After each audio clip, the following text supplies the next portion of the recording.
Bonjour à tous et bienvenue pour un nouveau shiur sur la halachot de Bishul Hakum. Aujourd'hui, Baruch Hashem, nous allons commencer donc le deuxième shiur dans le Siman Kuf Yud Gimel.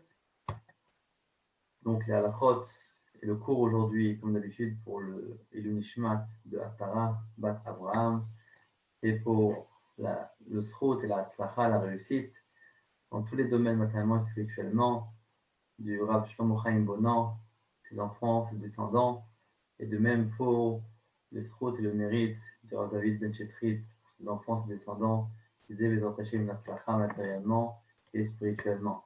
Ici, on va citer donc une Refoua Shlema pour Shmuel Shlomo Ben Betijouli. Il est aussi une Refoua Shlema et Natzlacha dans tous les domaines, et pour la Refoua Shlema de Meir Elio Ben Galia. Et on a demandé de mentionner ce soir, pour la maman d'une personne du groupe, une refoua shlema imminente pour Yasmine Bat Hélène. On a des très bonnes nouvelles très prochainement. Alors, comme on se rappelle bien, dans les shiurim précédents, nous avons parlé d'halachot concernant Pat Akum. Et là-bas, nous avons vu que finalement, il y avait quelque chose qui distinguait entre Pat et Bishul. Donc, c'est évidemment quelque chose qui revient très souvent. Et on sait très bien, comme on a vu dans le Siman Kuf Yud Bet, que pour réparer, si on peut dire, pour rendre kasher le pain d'un goy, il faut faire chitouille. C'est-à-dire, à partir du moment où le boulanger goy a cuit quelque chose, je souhaiterais le rendre kasher, il faut absolument que le juif fasse une action, qu'il allume le feu, qu'il aide à la cuisson, c'est-à-dire qu'il jette même du bois dans le feu afin de raviver le feu. Tout ça, ça va être pour Pat Akum. Donc, on sait très bien que pour Bishul, il y a une marloquette entre le Mechaber et le Rameau. Nous n'avons pas encore vu ces halachot-là, mais on le verra aujourd'hui. Mais en tout cas, on l'a mentionné plusieurs fois dans les shurim précédents, qu'il y a une marloquette entre le Mechaber et le Rameau concernant le Bishul. Et là, la question qui se pose, c'est quelle est la différence? Quelle est finalement la logique de la différence qu'il y a entre Pat et Bishul? Donc, comme pour le Mechaber, comme vous le savez très bien, que le Mechaber dit afin de rendre kasher un aliment, il faut que ce soit de le poser sur le feu. Ce n'est pas suffisant d'allumer le feu, il faut aussi poser l'aliment sur le feu, donc que ce soit l'aliment direct, que ce soit la marmite dans laquelle l'aliment se trouve. Et selon le Rameau, pour lui, il n'y a pas vraiment de différence entre pâte et bichoul. Dans les deux cas, fritouille, ça suffit, il n'a pas besoin de poser l'aliment sur le feu. Allumer le feu, c'est suffisant selon le Rameau. La question, c'est de savoir quelle est la différence. Pourquoi dans pâte, on retrouve un din et dans bichoul, un autre din. Et là, on va voir les marquettes rishonim entre le Ran et le Rajba. Selon le Ran, lorsqu'on allume le feu par rapport au pain, pour rendre kasher le pain, il faut savoir que ce n'est pas comme aujourd'hui qu'on allume le four et c'est tout. À l'époque, quand on parlait qu'il fallait allumer le feu, et on va le voir si tu veux dans le Taz. Donc aujourd'hui, pour allumer le feu, c'était vraiment une vraie taskout, c'était vraiment une melacha. Il fallait mettre les braises éteintes sur le feu, dans le four, donc dans ce feu de bois. Et ensuite, une fois qu'on a fait ça, prendre les braises et les mettre de côté. Donc c'est vraiment un vrai travail, c'était un vrai équerre. C'est nikar, c'était vraiment reconnaissable. On pouvait reconnaître à travers les actions du juif que ce pain-là est vraiment un pain de juif. Ça, c'est l'avis du Ran. Rajba dit non, moi je ne fais pas de différence entre bichoul et pâte. Dans les deux cas, il faut vraiment travailler. Ce n'est pas suffisant d'allumer le feu. Mais concrètement, étant donné que pâte, on sait très bien qu'on a plusieurs coulottes, alors c'est une des coulottes qu'on va retrouver dans le pain. Ça, c'est l'avis du Rajba. De la façon aussi, donc pareillement, on déduit le contraire aussi pour bichoul.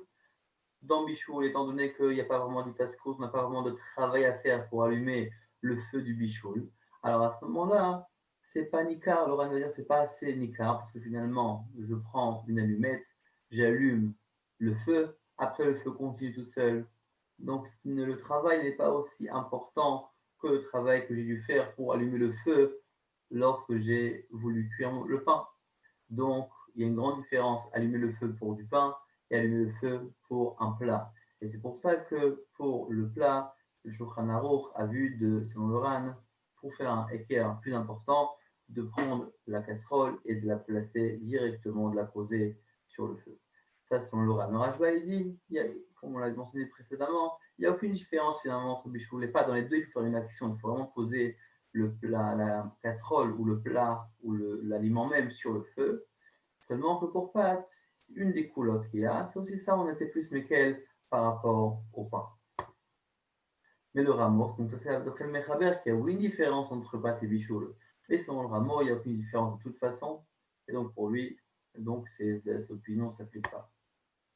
Maintenant, Macha Ben Roussaï, un des concepts qu'on va retrouver aujourd'hui, Bezrat Hashem, donc dans le Seifret, ce qui est pas seulement, c'est Machal Ben Roussaï.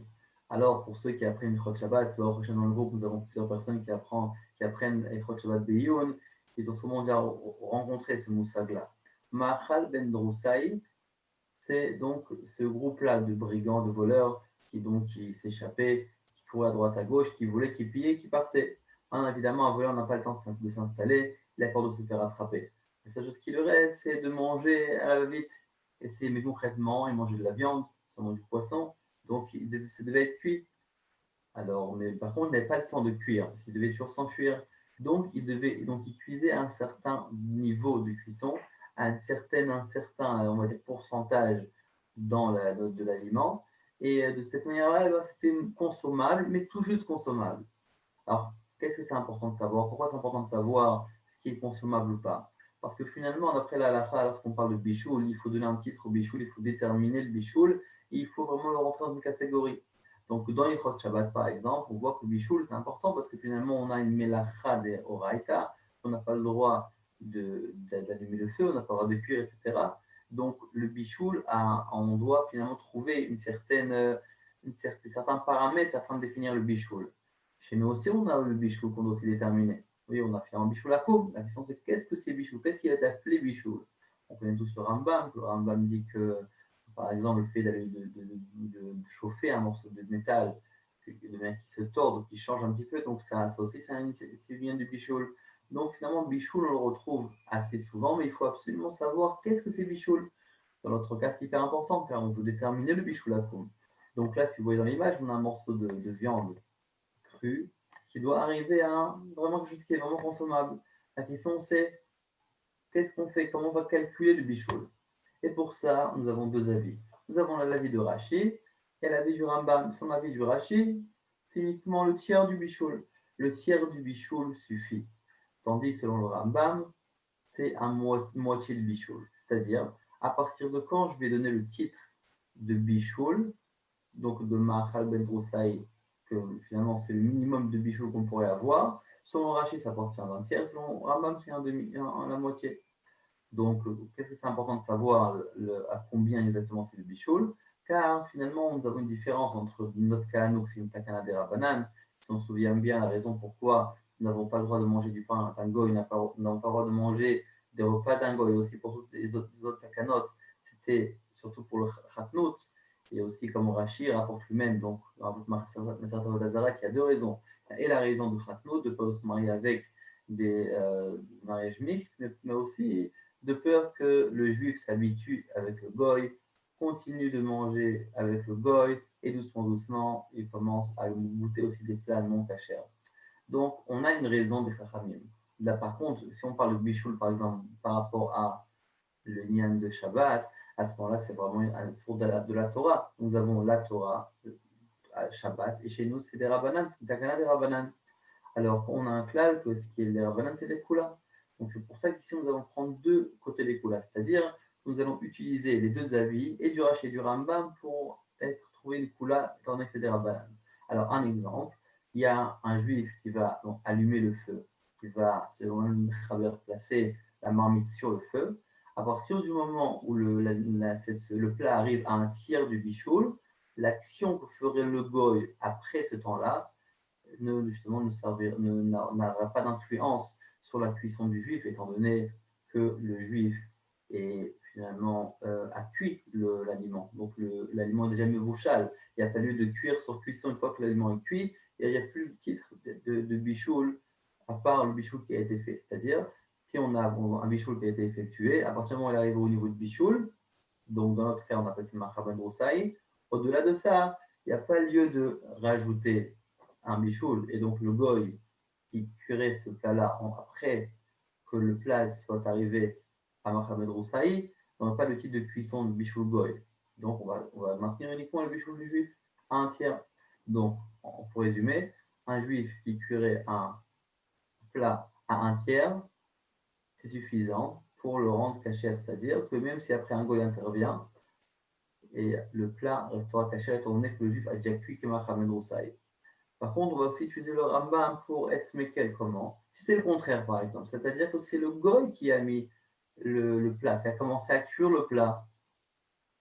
Donc, si je dis que je suis d'après le Rambam, je veux dire que son action, finalement, c'est jusqu'à la demi de la cuisson, donc je suis mekel. Pourquoi? Parce que finalement, le juif a jusqu'à un demi de la cuisson pour pouvoir intervenir et pour donc prendre ce plat caché. Si, d'après le Rambam, 49% du plat a été cuit, il y a un seul pourcent qui n'a pas été cuit encore. Bon, évidemment, c'est un peu difficile de calculer, mais dans l'idée, à ce moment-là, le juif peut encore intervenir et rendre le plat caché en intervenant, selon le Michael, comme on l'a dit, en plaçant le plat sur le feu et selon le rameau, simplement en utilisant un petit peu de braise ou en allumant le feu de nouveau, ou par exemple en jetant une mèche de bois dans le feu.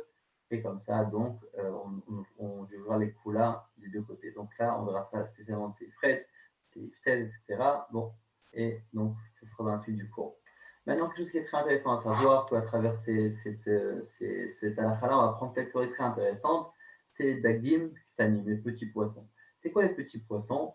Les petits poissons sont en fait des poissons que, évidemment, si on se rappelle bien, nous avons deux critères importants, indispensables, deux conditions qui vont nous dire si l'aliment est assourd de bichougoïm ou pas. Donc, comme on sait très bien, on l'a répété de nombreuses fois, on a d'abord, c'est nechal, et s'il est mangé cru, il n'y a pas de problème de bichou. Il faut que l'aliment ne soit pas mangeable cru. Il faut vraiment que l'aliment, que le bichoul du goy ait fait quelque chose à l'aliment de nécessaire à la consommation. Donc, s'il est mangeable cru, d'accord, donc il n'y a pas lieu de bichoul à coum. C'est deux conditions, et qu'il soit mangeable uniquement cuit, et aussi qu'il monte shouchan melachim. D'accord? Pour rappeler, on a ramené le char, il a ramené aussi un avis supplémentaire, du ran de rif, etc. On ne va pas rentrer dans les détails. Ça, c'est au début du siman du Koflet Gimel. Mais en tout cas, par rapport à nous, Dagim Ktanim, évidemment, lorsqu'on les regarde, on se dit que c'est évident que le poisson ne se mange pas cru. Il se mange uniquement cuit. Donc, il y a un critère qui existe. Deuxième critère, il faut que ce soit Oleh Shulchan Melachim. Et là, c'est une grande question. Concrètement, Shulchan Aruch dans Seifut Bet, il sous-entend que les petits poissons, ça oui Oleh Shulchan Melachim. D'après ce qu'on voit dans le Seifut Bet qu'on verra dans Hachem aujourd'hui. Donc, le fait qui monte sur Shulchan Melachim, ça fait donc nous avons en fait deux éléments. Un, on a un problème de bichoul. Oh, le cas se pose la question, là on va faire une introduction, on va rentrer car on va apprendre plusieurs règles par rapport à cette halakha. Et on va poser la question à Masra Belazara. Enfin, le TAS pose la question en amenant la parole de la Gemara, que la Gemara a dit que Dagim Ktanim, Einam Olim Ashulchan Melachim. Et la question qui se pose, comment ça se fait? Si c'est pas Ola Shulchan Melachim, automatiquement, il n'y a pas lieu d'interdire les poissons, les petits poissons, à cause du Bishul Goy. Et là, nous allons avoir trois réponses. Et ces trois réponses, nous allons apprendre trois règles par rapport au Bishul Goy. Premièrement, le Bet Yosef. Le Bet Yosef nous dit en vérité, écoute, c'est vrai que la Gemara dit que les petits poissons ne montent pas sur la table des rois.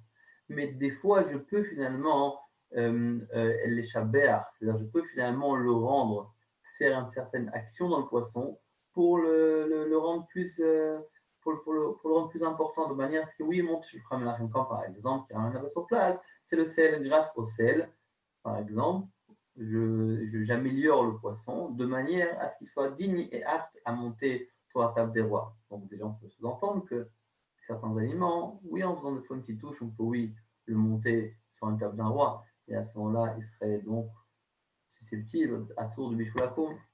Deuxième avis, c'est l'avis du Rachal. Alors Rachal, il nous dit qu'en vérité, écoute, c'est vrai que des petits poissons ne montent pas sur des Shulchan Melachim, mais il faut faire une différence. Il faut finalement, il y a deux sortes de petits poissons. Il y a vraiment des petits poissons, que là, évidemment, ça ne monte pas sur Shulchan Melachim, comme la Gemara Navodazar nous dit. Et par contre, il y a des petits poissons qui ne sont pas vraiment petits. Stanim, lo les gamre, pas totalement petits. et ces poissons-là, ils montent, oui, sur Shulchan Melachim. Donc, il faut faire attention quand on a un aliment sous la main et de savoir exactement dans quelle catégorie il appartient.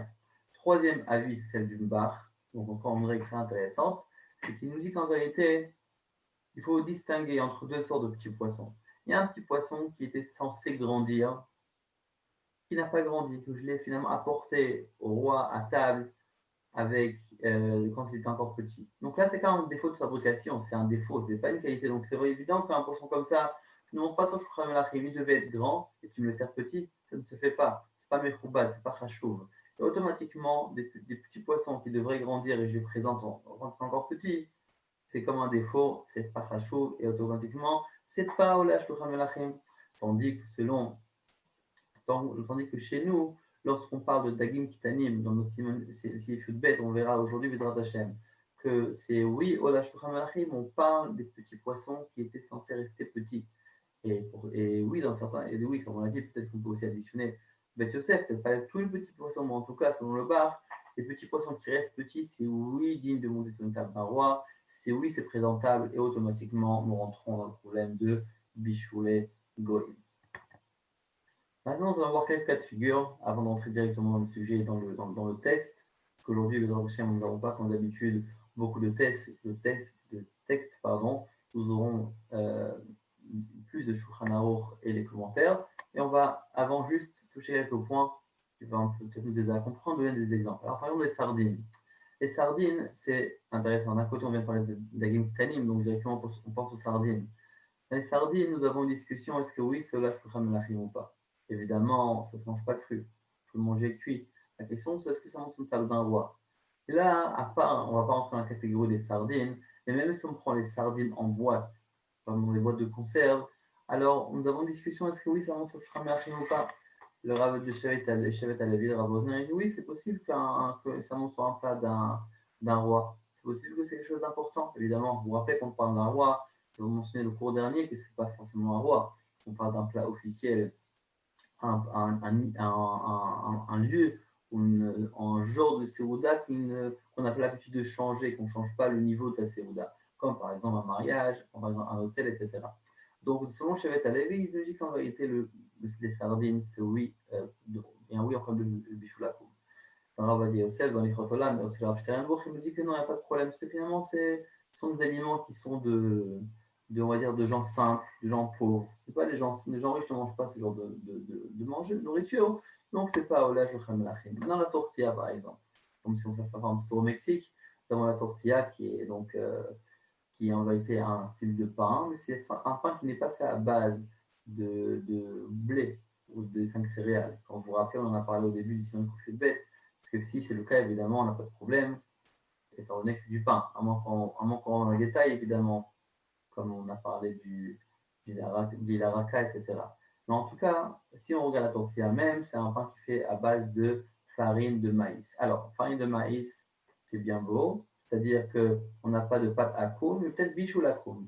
Si vous vous rappelez, au début du siman Koufou de bête, on a parlé aussi du bar. Le bar nous dit qu'automatiquement, un pain qui n'est pas fait de 5 céréales, il n'y a pas trop de bichou la koum. Mais concrètement, c'est possible que le bar, il parlait d'un cas, enfin, à son époque, où c'est évident qu'un pain est fait de 5 céréales. Si il est fait d'autres choses, automatiquement, ça ne monte pas sur une table d'un roi, donc il n'y a pas de bichou la koum parce que ce n'est pas important.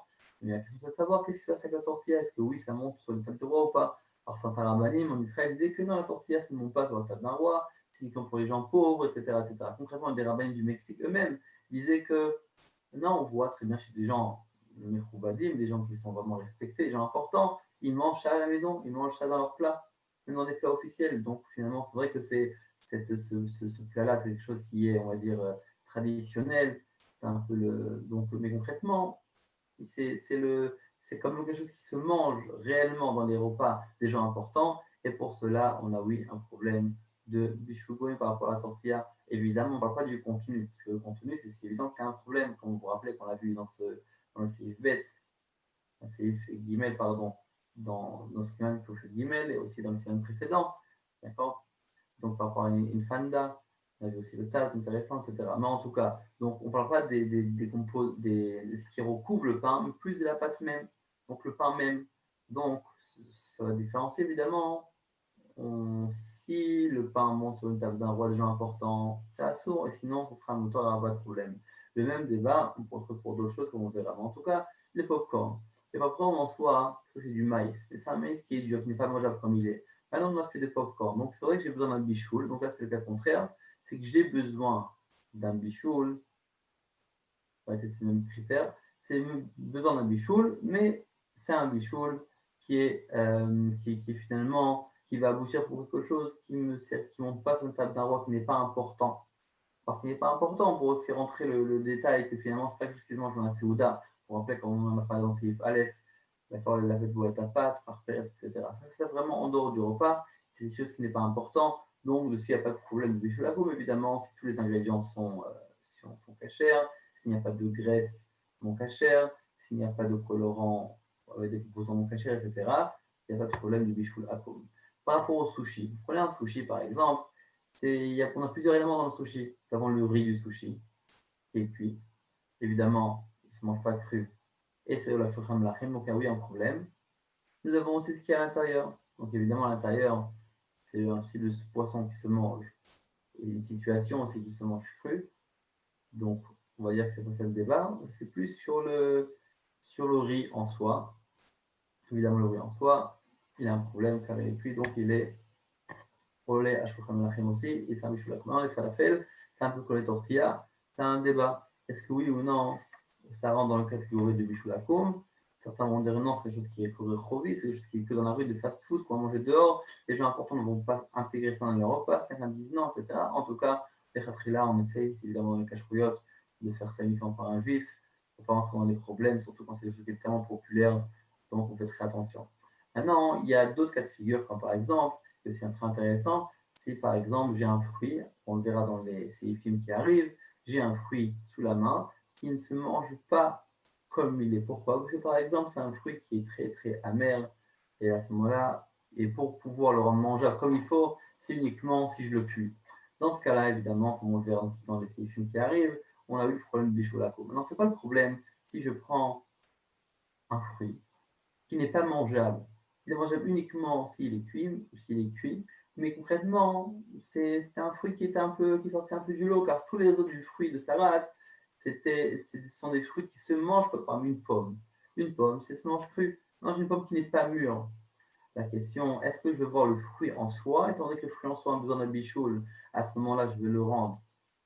Donc, prendre le bichoul à coup, mais je vais dire non. Je vais en fonction de la majorité de sa sorte. Si la sorte de ce fruit-là et cette famille-là se mange comme elle est, à ce moment-là, ça va être bon, je vais prendre du bichou lakoum et de marquer dessus. Mais en gros, on dit que la conclusion, c'est qu'on va aller de manière générale selon la race du fruit. Si c'est vraiment une pomme, on la mange crue. Donc automatiquement, même s'il y a un fruit qui est un peu amer, qui est sorti un peu du lot, il n'y a pas de problème de bichou lakoum dessus.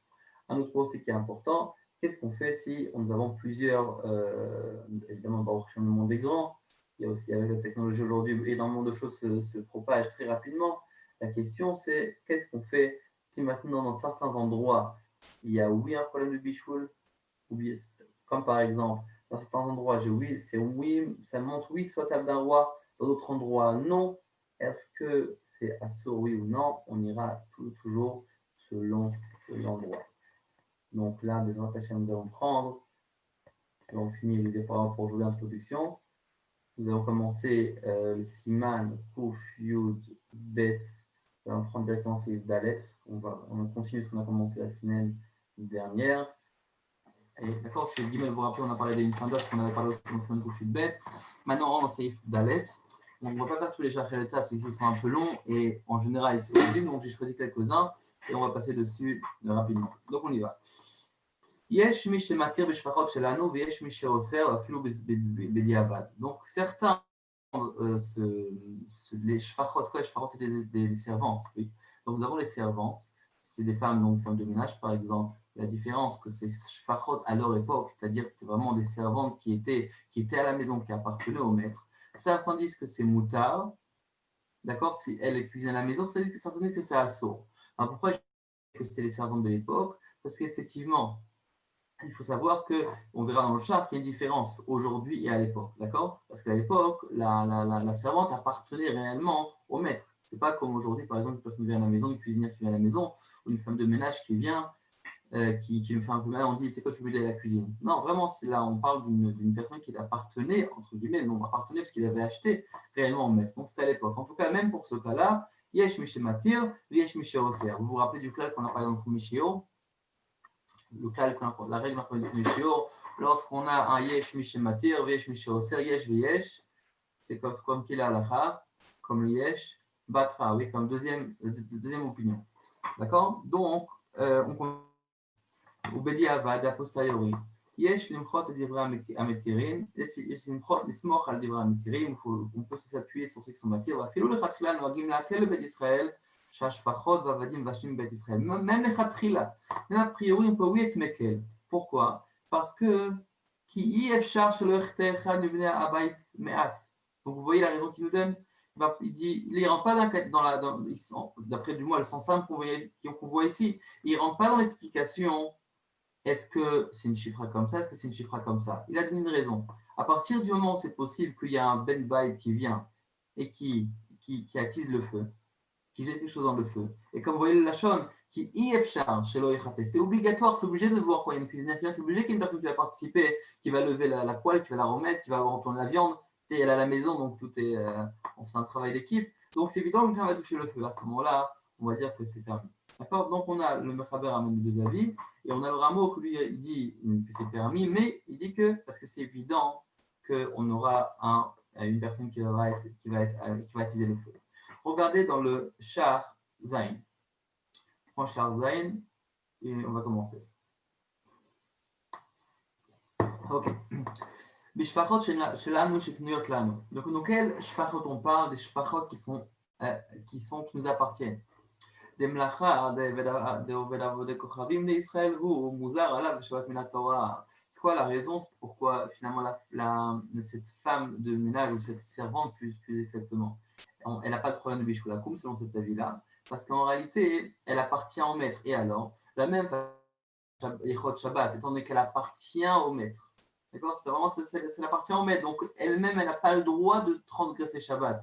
Parce que tout ce qu'elle va faire, comme on connaît tous cette Gemara, Kol ma shekana Eved kana rabo, oui, tout ce que le Eved a fait le Kinyan. D'accord? Donc, le Rav aussi, donc le maître aussi a fait Kinyan. Donc, finalement, le Eved, c'est carrément la main droite, c'est la continuité, le rallongement de la main du Rav, d'accord? Du Adon, du maître. Et automatiquement, c'est comme si c'est le juif qui allume le feu. Étant donné que la servante lui appartient, c'est comme si c'est carrément lui-même qui avait allumé le feu. C'est pour ça qu'il n'y a pas de problème de Kochavim, étant donné que finalement elle n'a pas d'existence en elle-même, c'est vraiment le prolongement du maître. C'est pour ça aussi qu'il n'y a pas de Xera de Khatnut. D'accord? Là vous allez me dire c'est bizarre, on va expliquer juste après. Akaneshon Tshuvat Ramban, c'est ce que le Ramban nous dit chez Evi Bet Yosef, Vedarke Moshe. Maintenant, qu'est-ce qu'il nous dit? Donc, de quel shpachot on parle lorsqu'on parle des shpachot? À l'époque du Shach et du Taz, c'est diamants plus moderne, ils ne visaient pas de shpachot. Ils en avaient, mais c'était moins courant. D'accord? Lui, il connaissait les femmes de ménage. Vous savez, il y avait des gens aux Zeret qui venaient, qui étaient à la maison. Les shpachot, vraiment, les servantes, ça n'existait pas, il n'y avait plus d'esclavage. Donc là, il nous dit que les shpachot que le Mechaber parle, il parle vraiment de vraies servantes. Ça veut dire que les servantes appartenaient au maître. Donc finalement, lorsqu'elle allumait le feu, c'est comme si c'est le maître qui allumait. Alors regardez par rapport à nous, à nos femmes de ménage à nous. Mais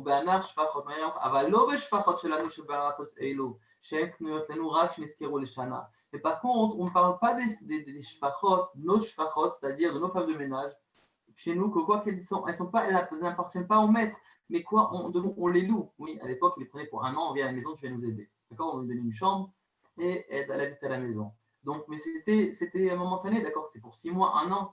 Aujourd'hui, d'accord, on en a pour une semaine, 1 mois, aujourd'hui c'est par heure. D'accord? Mais en tout cas, c'était le corps de la servante ou de l'esclave n'appartenait pas au maître. Automatiquement, elle peut faire ce qu'elle fait pendant Shabbat, c'est pas à moi. Elle n'appartient pas, donc elle fait ce qu'elle fait pendant Shabbat. כמו שנדלה בורחן, סימן ש"ד וכן כתב הבח, ולפי זה מה שכתב הרב ובדיעבד יש לסמוך על דברי המתירים, לא תשפר בשפחות שלנו. Et automatiquement, si maintenant je continue à lire le rameau et je dis, a posteriori, je m'appuie sur ceux qui sont m'attirent. Mais à qui on parle? On ne parle pas à nous, on ne parle pas à nous en 2020, on parle à qui? On parle aux servantes de l'époque, mais aujourd'hui, ce n'est plus d'actualité. C'est ça qui dit le char. Alors maintenant, il pose une question.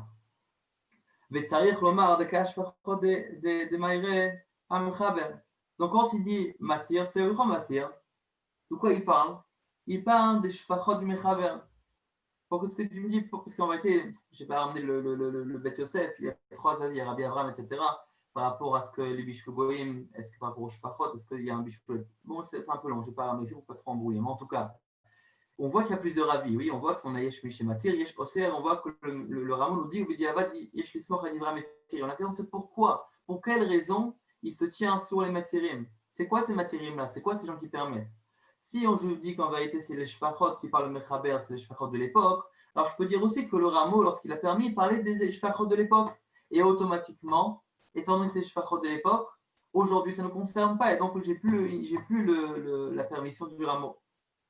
Ou bien le Rameau, quand il dit Yesh Mitrim, il voulait dire Yesh Ishmoch Adivra Metirim Bishul Obde Kochavim Bet Israël, Hudad Rabbeinu Avraham, Sheviato. Le Rabbeinu Avraham lui disait qu'il n'y a pas de problème de Bishul Goyim, d'une personne en Bet Kochavim qui cuisine chez le juif, il n'y a pas de problème du Bishul Goyim, ce qu'il prétendait. Alors il dit peut-être que le Rameau parle de cet avis-là.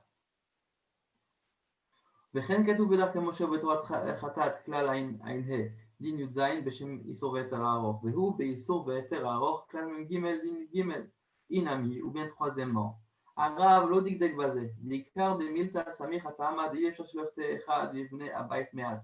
ou bien on va dire que non, en vérité ça n'a rien à voir avec les avis du Rav Mechaber. Le Rav Mechaber a mis un avis, c'est permis, c'est interdit par rapport au Inyan lorsque de la servante. Mais on voit clairement que lorsque le Rameau dit que Bediavad, on peut s'appuyer sur ceux qui sont matières, il ramène une raison. C'est quoi la raison? Qui i efchar, donc si on relie à la fin du Rameau, qui i efchar, ça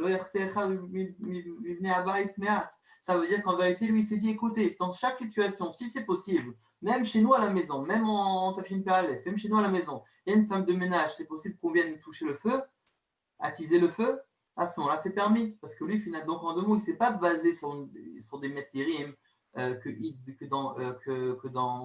qu'en général, il pensait une règle générale qu'il n'y a pas de problème de Bishulakoum lorsqu'on cuisine chez un juif, lorsqu'une servante cuisine chez un juif.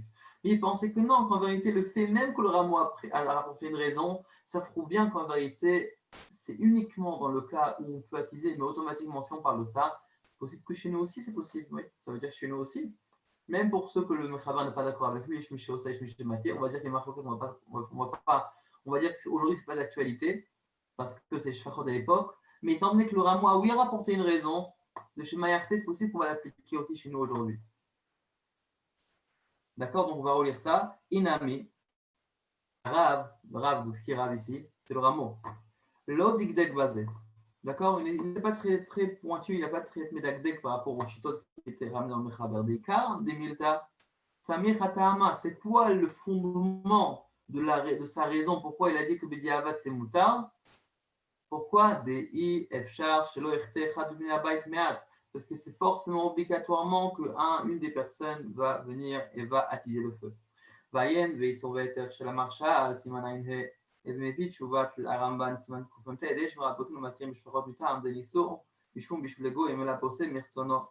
Alors, qu'est-ce qu'il dit le Ramban? Le Ramban nous dit qu'en vérité, yesh merabotenu, nos maîtres, il y a certains de nos maîtres, matirin permettent beshfachot dans les, donc on a dit les servantes.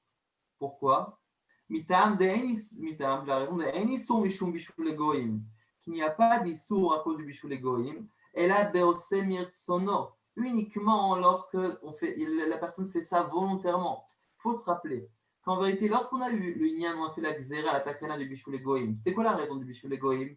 C'était Khatnout, ou de peur qu'on soit habitué avec le Goïm à manger chez lui, et pas cachère. Mais lorsqu'on parle d'une servante, il n'y a aucune proximité.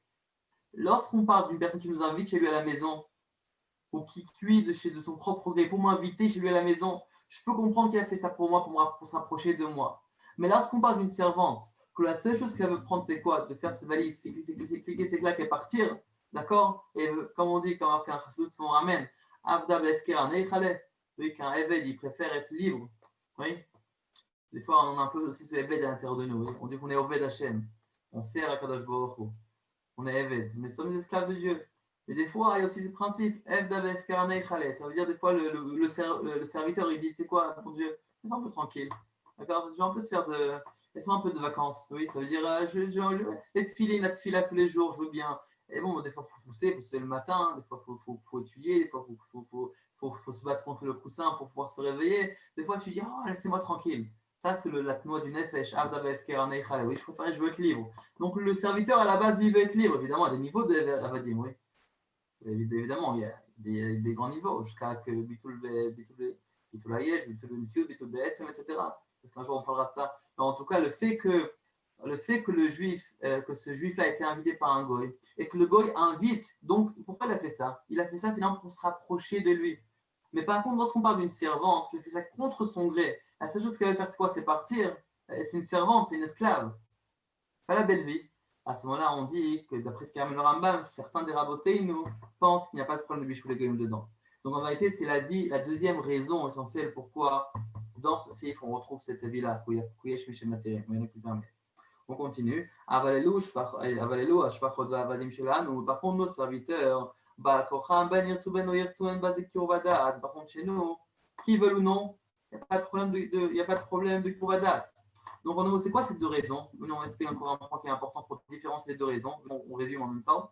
Première raison, c'était quoi? On a dit, pour qu'en vérité, que certains permettent, parce qu'on dit que le lien des shfachot, les shfachot, donc les servantes que le mechaber ou les esclaves que le mechaber ici nous parle, il parle des serviteurs de l'époque qui appartenaient au maître. Donc, ok, donc étant donné qu'elle appartient au maître, c'est comme si finalement, étant donné qu'elle appartient mais concrètement à tel point que dans les Chod Shabbat, elle n'a pas de problème. D'accord? Ça veut dire que la Chod Shabbat, elle n'a pas le droit de transgresser Shabbat comme le maître. C'est pour ça que finalement, lorsqu'elle va cuire, c'est comme si c'est le maître qui a cuit. D'accord? Ça, c'est l'avis du premier point. Alors maintenant, qu'est-ce qu'on en dit? C'est quoi le nafkamina de notre génération à nous? Aujourd'hui, ça n'existe pas les shfachot. Les serviteurs ne nous appartiennent pas. Et automatiquement, c'est assourd, on n'a pas le droit de cuire à la maison. Parce que ça, c'est les shfachot de l'époque, pas les shfachot d'aujourd'hui. Deuxième raison, qui rapporte ici le Ramban, c'est qu'en vérité, c'est vrai qu'on a un problème de khatnout. Mais ça, c'est uniquement lorsqu'on fait du plein gré. Lorsqu'on fait contre son gré, à ce moment-là, il n'y a pas de problème de bichoulakoum. Et à ce moment-là, de notre génération, il n'y a aucune différence entre avant et après. Aujourd'hui aussi, ça change quoi s'il y a une esclave à la maison ou j'ai une femme de ménage que finalement elle aussi, là, c'est pas forcément d'accord, bien pour elle être femme de ménage, mais c'est pas toujours agréable. Donc elle le fait parce qu'elle est payée, parce qu'elle n'a pas le choix. Personne n'a envie de s'occuper de la poubelle, de ramasser, etc. à droite et à gauche. D'accord? Alors elle préfère faire un autre métier. Donc en général, elle fait ça parce qu'elle n'a pas le choix. Donc elle n'a pas forcément de kirouvadat avec ça. Et donc c'est pour ça que d'après ce cas-là, même dans notre génération, on pourrait le faire. Étant donné que dans notre génération, ça s'applique cette règle-là. Ok, au Mikol Makom. Donc d'accord, donc ça c'est les deux avis. Maintenant il repousse le deuxième avis. Au Mikol Makom, en divrei mechuvarim, c'est ces paroles-là, la deuxième raison n'est pas juste. Mechuvarim, ça n'est pas clair. Ve'inanu soprim al zeh, et on ne s'appuie pas dessus. Ve'anu noagim isur aflu b'diavad, nous-mêmes a posteriori, on est noeg de le isur. D'accord? Donc on a deux raisons pour par rapport au shpachot. D'après la première raison, on pourrait différencier entre les générations d'avant et nos générations. Avant, c'était permis, aujourd'hui, c'est assaut. D'après la deuxième raison, il n'y a aucune différence, parce qu'étant donné qu'ils font ça contre leur gré, alors que ce soit à l'époque ou aujourd'hui, dans les deux cas, ça reste permis. Mais après, il dit que Envar Mechuvarim, il repousse, il dit qu'on ne fait pas de différence. Mais a posteriori, si une femme de ménage vient nous faire manger à la maison, on va donc ne pas manger ce manger-là, étant donné que c'est Bichoulé Goé. Maintenant, on va passer au Taz Seif Katan Dalet. D'accord, donc vous êtes avec moi, Taz Seif Katan Dalet. Ki I Efshar Shelo Yechate. כתב בדרכי משה שהמינן מכאן, אפילו לא כיוון להתיר על ידי חיטוי זו, אלא עשאו בלא כוונה דמותר. Qu'est-ce qu'on dit de là? Que même s'il n'a pas eu la kavana d'être matière avec ça, parce que c'est quoi la chaîne du rameau ici? Parce que sûrement il a c'est-à-dire en deux mots, souvent il y a des petites mains comme ça qui se baladent de temps en temps, qui passent, hop, il lève le truc, il le bouge, il jette quelque chose dedans. D'accord, donc ce n'est pas forcément volontaire. D'accord, si c'était volontaire, donc c'est sûr que c'est permis. Ok, donc c'est quoi ce qui est chaque? C'est forcément sûrement qu'involontairement, il y a quelque chose qui est sauté dedans et quelque part, on a réussi à attiser le feu d'une manière ou d'une autre. Donc, qu'est-ce qu'on voit d'ici? Une preuve que, d'après le rameau, même si je n'ai pas attisé volontairement, c'est quand même bon, c'est quand même cachère. d'accord? Donc, encore une fois, Shaminan Mikan, אפילו לא כיוון להתיר על ידי חיטוי זו, אלא עשהו בלא כוונה דמותר, וכן כתוב בכל בו רק כלשונו, וכן כתב רמו כאן בסמוך.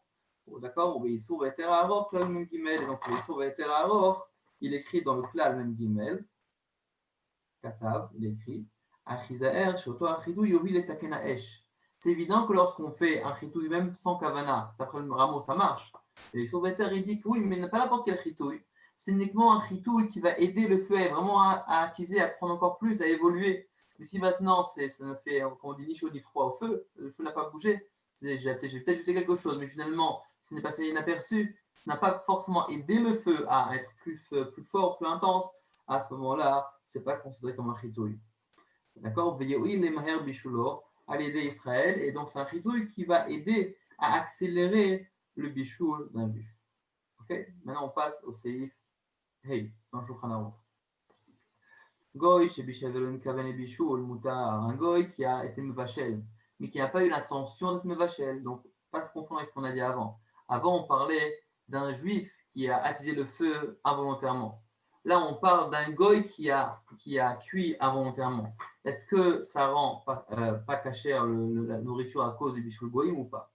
Alors, goy, chez Bishavelon Kaven et Bishul, Moutar, un goy qui a cuit, mais qui n'a pas eu l'intention de le faire, c'est permis. Keitza, comment c'est possible?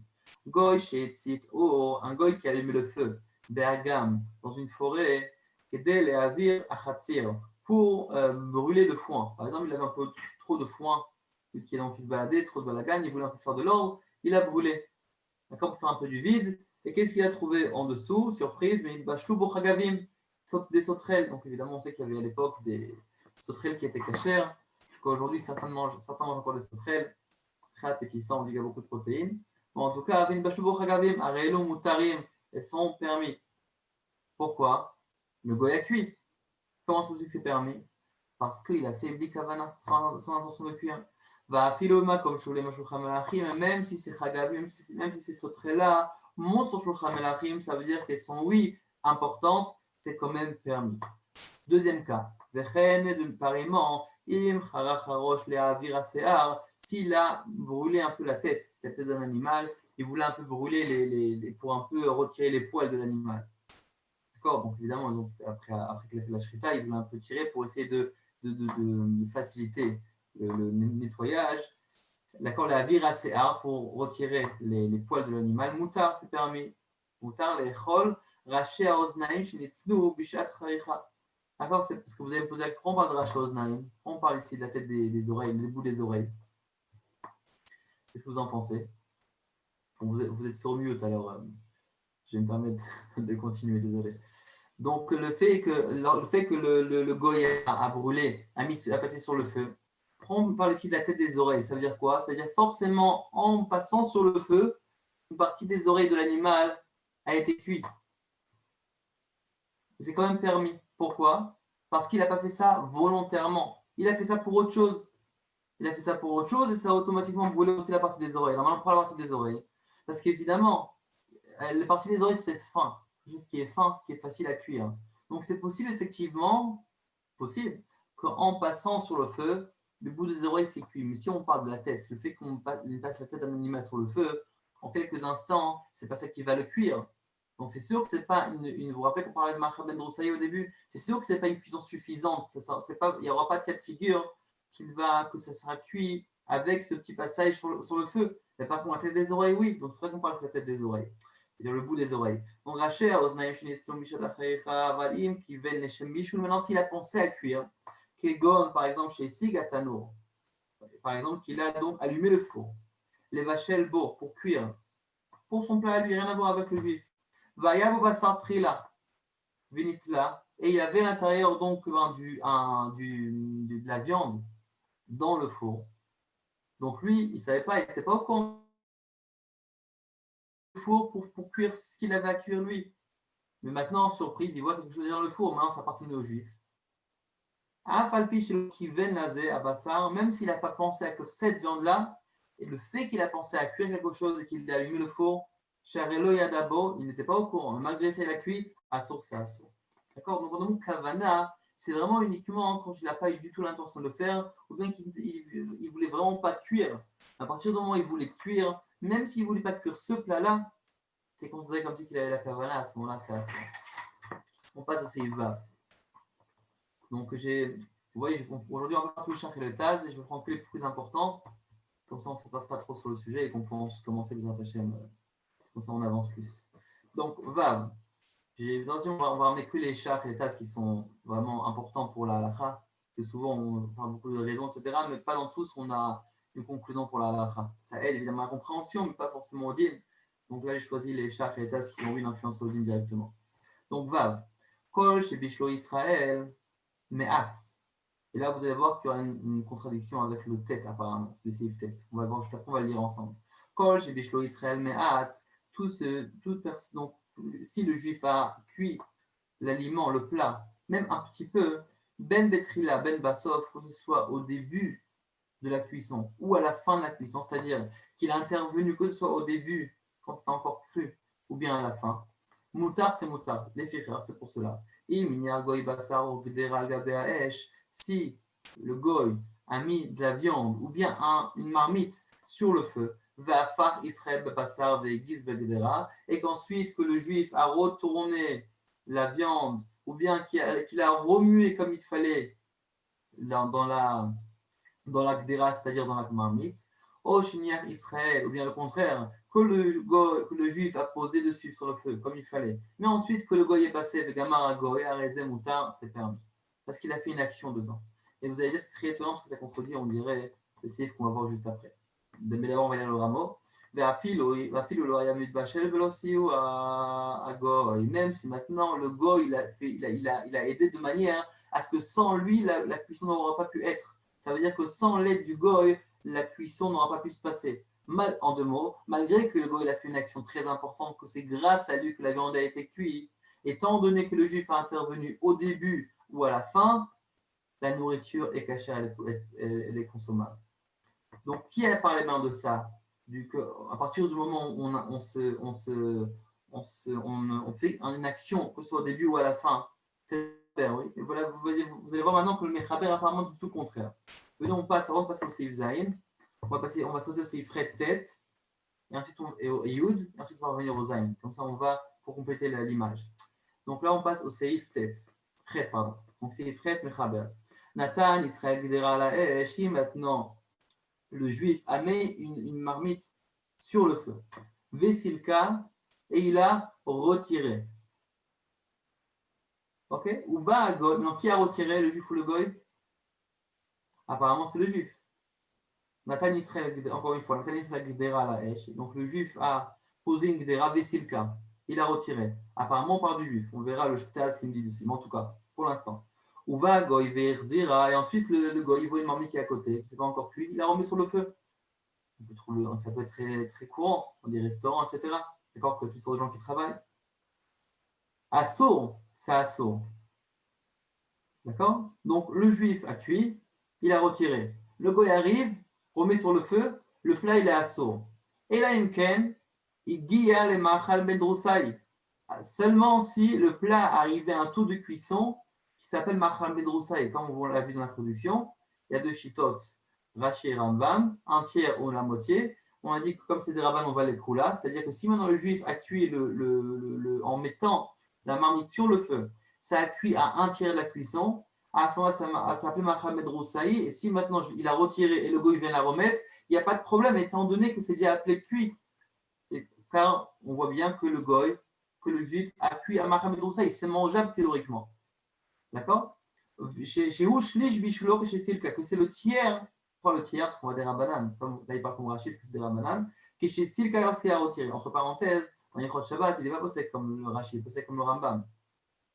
Alors, pourquoi disent quoi la différence? Simplement, là-bas, c'est des Horaïta, Bishul. Bishul de Shabbat, c'est des Horaïta, c'est de la Torah. Donc, évidemment, ça saut. Là, c'est des Rabanan, donc, comme on l'a dit dans l'introduction. C'est pour ça qu'on parle, il dit le tiers. Mais en tout cas, qu'est-ce qu'on voit d'ici? Un juif met la marmite sur le feu. Ensuite, qu'est-ce qui se passe? La marmite a été retirée. Le goy vient mettre sa sourde seulement si le juif a cuit au tiers de la cuisson. Déjà, c'est un peu louche, oui. Parce qu'on avait dans ces vaves que si le juif a commencé la cuisson, même au début, c'est suffisant. Mais c'est pourquoi il a commencé la cuisson? Il faut au moins un tiers. Alors on peut dire non, c'est pas contradictoire finalement, parce qu'on peut dire aussi que non, c'est vav. Lorsqu'on parle qu'un juif a finalement participé à un tiers de la cuisson, on peut dire que finalement, au début de la cuisson, on peut dire que c'était le tiers. C'est quoi Trila de Bichoul? Trila Vessof. Trila, on peut très bien expliquer comme le Seifret, que le juif a finalement posé le tiers, sa cuisson a abouti à un tiers de la cuisson. D'accord? Donc en réalité, lorsqu'on voit Seifret, ça pourrait paraître contradictoire par rapport au Lachon, parce que Lachon il parle ici de Trila. Si le juif a commencé Meat Betrila au début et à la fin, ou à la fin, on peut dire que le début que le juif a mis sur le feu a finalement arrivé à un tiers d'un cuisson. Maintenant, on va voir le Seiftet, vous voyez que c'est vraiment contradictoire. On va voir le Seiftet ensemble. Si maintenant le goy a cuit comme Machal Bedroussaï, Vegamrou Israël, et le juif a terminé la cuisson, Yesh l'essor. C'est complètement trop contradictoire. Pourquoi? Là-bas, on remarque quand même si c'est Bassof, même si c'est à la fin. Et même à la fin, c'est valable. Alors, c'est quoi à la fin? Et là, il dit que quoi? Que si le goy a fait quoi? C'est quoi? Yesh l'essor. Et là, Imken ou Erev Shabbat. Seulement si c'est Erev Shabbat, ou Erev Yom Tov, ou bien c'est la veille de Yom Tov, ou Sheyesh Efsed Meroubé Belavar, ou bien que c'est un Efsed Meroubé. D'accord? Donc, c'est un Efsed Meroubé, ça veut dire qu'il y a une grande perte dans la chose. D'accord? Il y a une grande perte. À ce moment-là, on peut être Mekel si jamais le juif a participé quand même à la question à la fin. Ramo, Vyesh Materim, et il y en a qui permettent Bechol Inyan. Parce que vous vous rappelez qu'est-ce qu'il dit Ramo? Après le Ramo, on n'a pas besoin de mettre la marmite, il suffit d'attiser. Donc ça change quoi? J'attise au début, j'attise à la fin. Donc lui dit Bechol Inyan, même si le goy a commencé la cuisson, le juif arrive à attiser, c'est valable. Vyesh Materim Bechol Inyan, Vechen Noagim, et comme ça on est Noeg. Donc là, on marque le cas entre le Mechaber et le Ramo. Le Mechaber nous dit si le goy a commencé, il a cuit un plat, que Mohamed Roussaï, il n'y a rien à faire. Ça veut dire, et même si le juif après a participé, c'est assourd, à part si c'est Erev Shabbat, j'ai rien d'autre, ou que c'est FSN Meroubé qu'on va perdre une quantité importante d'argent, à ce moment-là, je peux être sommaire sur les Mekilim. Mais sinon, le dit en soi, c'est que c'est assourd. Le Rameau, le dit non, c'est Moutar. On verra ensuite, on a le Shla Kadosh, il y a l'Ampitre Tchouva, on a aussi le Marshal, on a plusieurs qui se débattent est-ce qu'on va comme le Rameau ou pas. Mais en tout cas, là, on voit qu'il y a une contradiction entre le Seif Tet et le Seif Vav. D'accord? Donc, Seif Vav marque clairement que si on participe à la fin, à ce moment-là, c'est bon. Et selon dans le Seif Tet, on dit clairement que c'est pas bon. Vous attachez, donc étant donné qu'on est 10h08, laissez 5 minutes, excusez-moi, 5 minutes de pause quand même, au lieu de 10, au lieu de trop tard pour se rattraper. Et on va s'attacher, on continuera juste après. Si vous voulez poser des questions, on a 5 minutes exactement. Ouvrez les micros.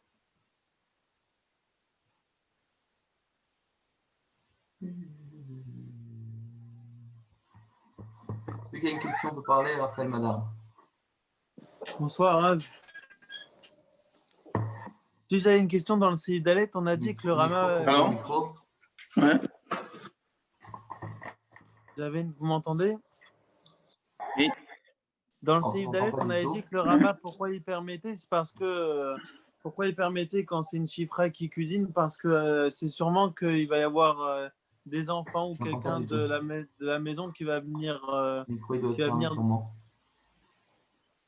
Qui va venir toucher la casserole.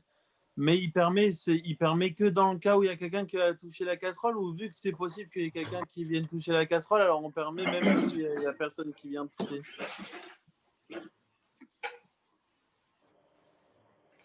Je crois que le Rav n'entend pas la question. On n'entend pas, il doit avoir un problème au micro. Vous m'entendez? Nous, on t'entend, mais le Rav, il t'entend mal. Il y a un problème dans le micro, je pense. Peut-être qu'il faut se déconnecter et se reconnecter, peut-être. C'est possible. Non, on entend la question. On a entendu la question. Oui, bien, hein. J'ai bien entendu la question, moi. Bon. Rav, vous nous entendez les autres ou il n'y a que le jeune homme que Si vous une n'avez personne pas a posé entendu? une question entre-temps, que ça s'arrange. Ah, on dirait que le Rav n'entend personne. Ah ouais. Il y a un Rav, vous problème aujourd'hui, m'entendez? hein? Là, vous entendez ou pas? Vous nous entendez, Rav? Non, non, il n'entend pas. C'est un problème de haut-parleur. Non. C'est un problème de haut-parleur chez lui. Comment on peut faire? Comment on peut faire? Il y a quelqu'un qui peut contacter le Rav et lui dire qu'il active le haut-parleur. C'est C'est bon, en je haut à fais, droite. Je vais parler avec le Rav directement. Voilà. Ok. Merci beaucoup.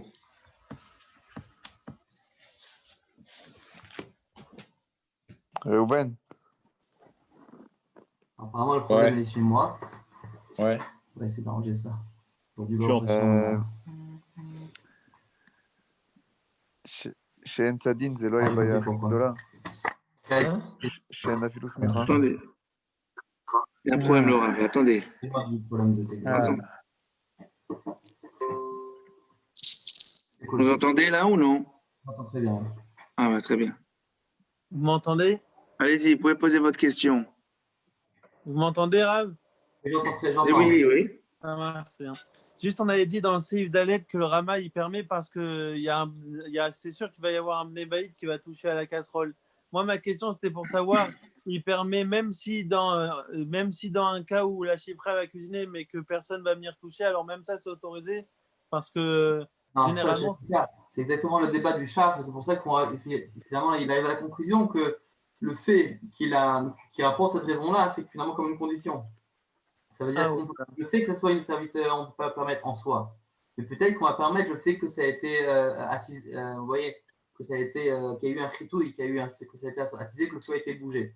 Sinon, si ce n'est pas le cas, à ce moment-là, évidemment, on aura un problème d'être marché.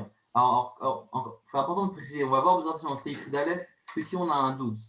Donc, en vérité, on parle, lorsque le Rav parle de ça ici, c'est qu'il dit que c'est sûr que c'est quelque chose qui va se passer. D'accord? Parce que c'est quelque chose qui était normal à l'époque, peut-être que c'était une petite maison, que tout le monde touchait à tout, je ne sais pas. Mais en tout cas, aujourd'hui, on va dire qu'une personne, on laisse à la maison, d'accord, une femme de ménage, personne va travailler, elle revient, le plat est prêt, ou même si on laisse faire et qu'on sait très bien que les enfants, personne ne va toucher au feu, c'est un peu dur de permettre. Oui, c'est pas possible de permettre pour ça.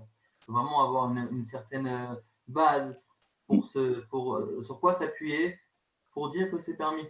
Pour avoir cette zvara-là, que c'est possible qu'il y aura une personne qui va attiser le feu. J'ai quelques questions. Vas-y. Vas-y. La halacha 8, on voit clairement que Vessilka, tout se passe comme s'il y avait quelque part un retrait. Et donc, ce n'est pas le même plat, quelque part, que la personne remet. Il a retiré son date de cette histoire. Et donc, c'est comme si on repartait à zéro. Le goy, quand il remet. C'est le prix Khadash, tu parles par rapport au Seivav, la contraction du Seivav. Alors, le prix Khadash, il amène un élément comme ça. On va parler de ça juste après. Ah, d'accord. Rav, j'ai plusieurs questions. C'est possible? Excusez-moi, c'est pas qu'on va déjà lever la main. On va essayer de répondre. Non, lever la main, il y a un petit bouton qui est lever la main comme ça. Ah oui, d'accord. Lionel, si tu veux. Moi, j'ai un problème de vidéo là.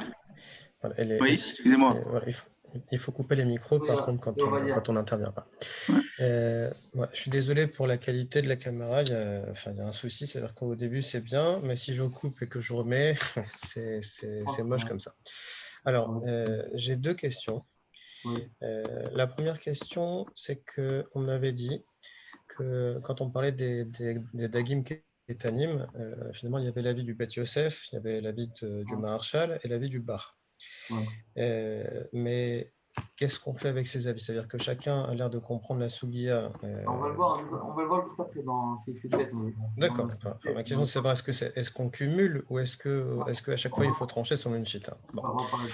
La deuxième question, c'est que là, on a vu le din des Shevachot, on l'a vu selon le char. Mais d'abord, c'est étonnant parce que la raison que le Rama y ramène, c'est si on tient que les shvachot en question, ce sont absolument les shvachot de l'époque et qu'elles sont acquises aux Juifs.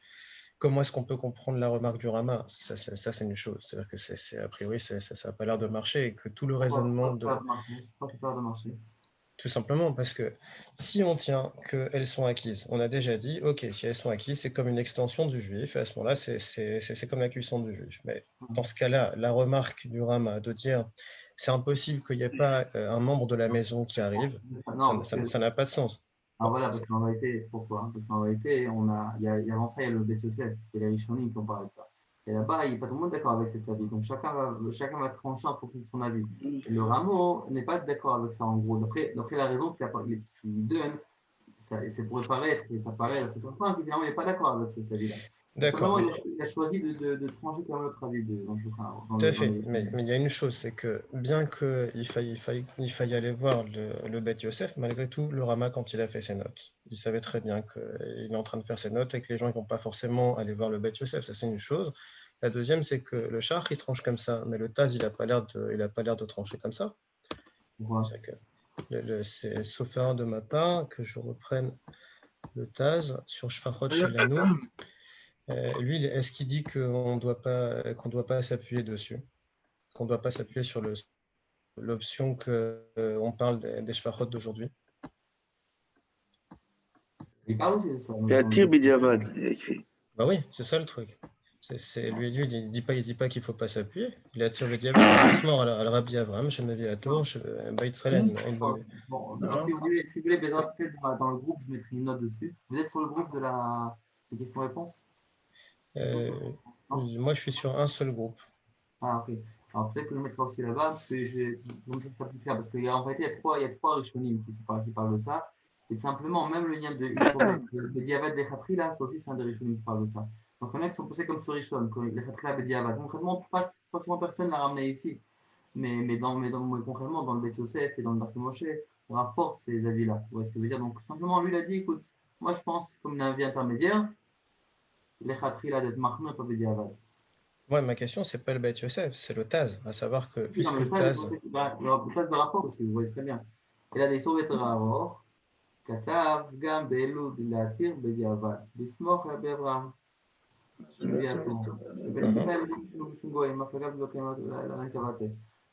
un avis intermédiaire. Donc, ma question, c'est est-ce que de manière générale, quand il y a un qui est mahmir et un qui est moins mahmir, comme le Taz ici, c'est la halakha, comment est-ce qu'on fait? A priori, il y a bien l'air d'avoir deux opinions. Exactement. Bienvenue au club des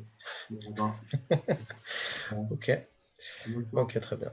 Non, vous allez voir que dans le fur et à mesure du temps, on apprend à savoir aussi qui suivent. Il y a aussi des logiques, il y a aussi un venu avant et qui est venu après. Le char est venu après le Taz.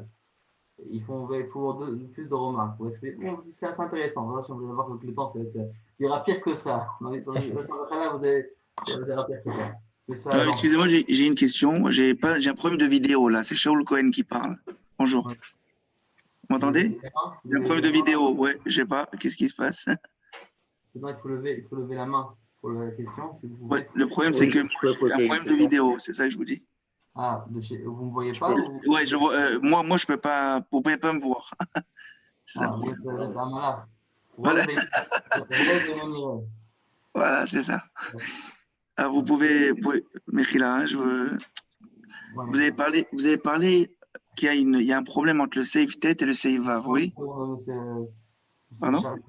Il y a M. Agent qui avait commencé à demander. Ah, pardon, excusez-moi. On va faire, après Shaul, la question, excuse-moi, Rouven, Atlan, on prend la question. Non, pas de souci. Parce qu'on est déjà en retard. Après le cours de on prend la question, excuse-moi. M. Agent, allez-y déjà. Je peux parler? Oui, je vous écoute. Oui, donc dans le Saïf Vav, lorsque le juif il cuit un peu au début ou il cuit un peu à la fin, est-ce qu'on peut dire, comme vous avez précisé, c'est l'écoula dans les deux cas? C'est-à-dire cuit un peu au début, c'est un tiers, et cuit à la fin un peu, c'est la moitié. Le problème, c'est que... Il y a le son là? Ah oui, pardon. Alors, vous vous rappelez qu'on a parlé des koulas, on a dit que on va les koulas dans les deux. C'est quoi les koulas? On a dit qu'il y a l'avis du Rashi et du Rambam. Oui. Oui, donc le Rashi disait quoi? C'est un tiers. Un tiers, le Rambam, c'est la moitié. Oui. On va les koulas des deux. C'est quoi les koulas des deux? Ça veut dire que si un juif cuit à un tiers, c'est appelé une cuisson suffisante pour pas que le goy, en cuisant à son tour, ne rende pas caché l'aliment. Parce que finalement, pas cuire un aliment deux fois, ça n'a pas de sens. Si c'est cuit, c'est cuit. D'accord, donc j'ai fait un bichou, d'accord, je prends, on va dire, une omelette. Je l'ai cuit, j'ai cuit une fois. J'accuse une deuxième fois, ça n'a pas de sens. Donc la première cuisson, c'est celle qui va, ce qui est appelé cuisson, c'est ça qui va la rendre finalement mangeable et donc qui va déterminer s'il y a bichou goïm ou pas. À partir du moment où le juif cuit à un tiers, on dit que c'est suffisant, c'est appelé cuisson. Ça. Maintenant, pour le goy, on dit que si maintenant c'est lui qui a commencé à cuire, et tant qu'on va aller les coups là, c'est quoi les coups là en ce cas? C'est qu'on va aller comme le Rambam, ça veut dire quoi? Que pour que le goy rende interdit l'aliment, il faut que le taux de cuisson arrive jusqu'à la moitié. D'accord? Alors maintenant, vous avez un peu touché la Nekuda. La réponse, la deuxième réponse. Il y a une partie de la réponse que le choix donnait, un petit peu par rapport au Prichadach. Je vous donne une autre partie de l'élément. Vous allez voir qu'il y a deux réponses justement. Ça touche un peu la réponse. Mais si vous allez voir qu'en réalité, quand on dit sauf, c'est l'abdafka. Quand on parle dans ces verbes de sauf qu'il a cuit à la fin, finalement, c'est qu'il est rentré dans le cadre encore du bichou du Mahamed Roussaï. On va voir juste après le droit. D'accord. Donc, on va continuer. Et excusez-moi, Shaoul et Oven, Atlan, on va prendre le temps. Je pense qu'on va. Pas de souci, pas de problème. On est un peu en retard. Et juste après le cours, on va prendre les questions de tout le monde déjà. Donc, vous serez les premiers parce que vous êtes les premiers à attendre. D'accord. Donc, maintenant, c'est quoi la question? On va résumer la question, on va passer directement à la réponse. OK. Question, c'est on voit qu'un juif qui intervient au début et à la fin, l'aliment, il est caché. C'est Iftet. Oui, plus clair que ça, il n'y a pas, oui. Si Vav intervient au début et à la fin, c'est caché. Ok, ça c'est clair. Si Iftet, ce n'est pas comme ça. Pourquoi? Clairement, d'après le Mechaber, à partir du moment où un goy commence à cuire, et le jus vient terminer, Yesh le Essor. Comment je les sors? Tu viens me dire dans ces Vav que si tu termines, c'est bon. C'est vrai qu'on a ici le rameau ici qui nous parle, qui nous dit Viesh Matirim. Et la question n'est pas sur le rameau, c'est sur le Mechaber lui-même. Ici lui-même, c'est tout contredit. En réalité, je vais vous lire ici un autre du Pri Hadash. J'ai une réponse. Pardon? J'ai peut-être une réponse pour ça. C'était sur ça que je voulais vous dire. Donc, bon, allez, on va proposer, ensuite on va continuer. Mechila. Vous m'entendez? Oui, parce que dans le Seif Tête, le goy, il a fait un shlish bichoul, il a fait quelque chose quand même. Il a fait quelque chose de grand par rapport au Vav. Le Vav, il a cuit à 95%. Oui, il a cuit. Que Bassov, il intervient, le juif. Oui, il intervient. D'accord. Mais dans le tête, il a fait quelque chose. Le goy, lui, il a fait un massé. Il a fait le massé. Oui, mais différent que le premier. Il y a une différence. Au contraire, dans le Vav, c'est encore pire. Parce que le Vav, il a cuit à 95%, il a cuit. Et le juif intervient que à la fin, que Bassov. Alors, c'est encore plus grand massé. C'est ça qui est étonnant. Vous voyez ce que je veux dire? C'est encore plus étonnant. Dans ces vagues, il nous dit que Bassov, que si c'est à la fin qu'il intervient, c'est quand même valable. Mais comment c'est valable? C'est quoi la fin? C'est vraiment la fin. Oui. D'accord? C'est quoi la fin? C'est au-delà de 80%. On va dire, il a plus 90%. À la fin, il a plus 10%. Mais attends, ça contredit directement avec ses iftet. Oui, mais peut-être il a fait la majorité du bichou, le juif. Non, Kobassov, bref, on relit brièvement. Kol chez Bishlo Israël Meat, il a cuit un petit peu. Meat Bishlo. Ben Bitrila, Ben Bassov. C'est quoi Bitrila, Ben Bassov? C'est quoi Bassov? À la fin, que à la fin. Ou bien que au début, ou bien que à la fin. C'est quoi que à la fin? C'est que le gars a cuit déjà la majorité. Et lui, à la fin, il intervient pour la sgoula. C'est un petit sgoula. Pour la sgoula. Tac, il envoie un petit morceau de bois pour dire je veux quelque chose. Là, tu t'es arrivé un peu tard. Non, le Khabar dit que c'est valable. Tandis que c'est pas valable. D'accord. Alors, ça, c'est ça la question. Alors, c'est quoi la réponse? Alors, lui, il pense que donc le Pri Hadash, il dit qu'en vérité, quand on dit Bassov, on ne voit pas Bassov du Bichoul, évidemment. D'accord? Pourquoi on ne parle pas de la sauve du Bichoul? Parce que c'est quand on dit Seif Tête, on parle de la sauve de Machal Ben Roussaï. Comme Ben Batra Ben Bessof, c'est-à-dire que le gars a commencé à cuire. Il arrivait à 49% de la cuisson. On a dit que pour le goy, c'est la moitié. 49%, et justement, il a envoyé une allumette. Ah, il a sauvé. Entre nous, ce n'est pas une allumette. Pourquoi ce n'est pas une allumette? Parce que dans ces Yvzaï, on a dit, vous vous rappelez, parce qu'on a fait l'introduction, on n'a pas encore eu dedans, mais ce n'est pas suffisant d'allumer une allumette d'après le Mechaba. Il faut mettre le plat. Mais au dernier moment, il a pris le steak, hop, il a retourné. Et donc, il a levé, il a retourné, il a fait une action pour dire, c'était moi qui l'ai mis. À ce moment-là, c'est valable. Ça, c'est d'après le Pri Hadash. D'accord? Et d'autres, ils font une différence. Et ça dépend si le cas où il a retiré du feu et il a remis ou c'est une continuité. Si c'est une continuité, alors c'est possible qu'un maasé katan, ça suffira. C'est qu'une continuité. Mais si à ce moment-là, c'est le goy qui l'a remis sur le feu, alors à ce moment-là, peut-être que c'est plus rameau. D'accord? Donc ça, c'est les deux avis. Maintenant, bon, c'est une introduction pour bien comprendre, pour pas qu'on s'embrouille. Parce que moi aussi, il y avait été quand j'ai lu ça, c'est vraiment ça paraît contradictoire. Il fallait chercher un petit peu pour voir ce que ça répond. On va arrêter le prix Hadash. Je pense que finalement, ça paraît le plus logique, évidemment. Que Bassof, évidemment, on ne peut pas Bassof. Bassof, ce n'est pas la fin du Bichoul, c'est la fin du Mahal Ben Broussaï. D'accord? Ça, c'est le Seif Vav, Fretet, on a fait. Maintenant, on va lire le Yud. On va faire un peu les Mufarchim. On va passer revenir sur le Zayin. Seif Yud. Donc, si maintenant le juif a posé la viande, a posé le plat sur des braises qui sont en train de s'éteindre, qui sont endormies, donc il n'y a plus de flamme, de manière à ce que chez l'Oaï Raoul Bachel Alem, que ils n'étaient pas potentiellement aptes à cuire avec la chaleur qu'ils avaient. Donc finalement, c'était des braises, c'est vrai que c'était un peu chaud, mais ce n'était pas assez chaud pour cuire.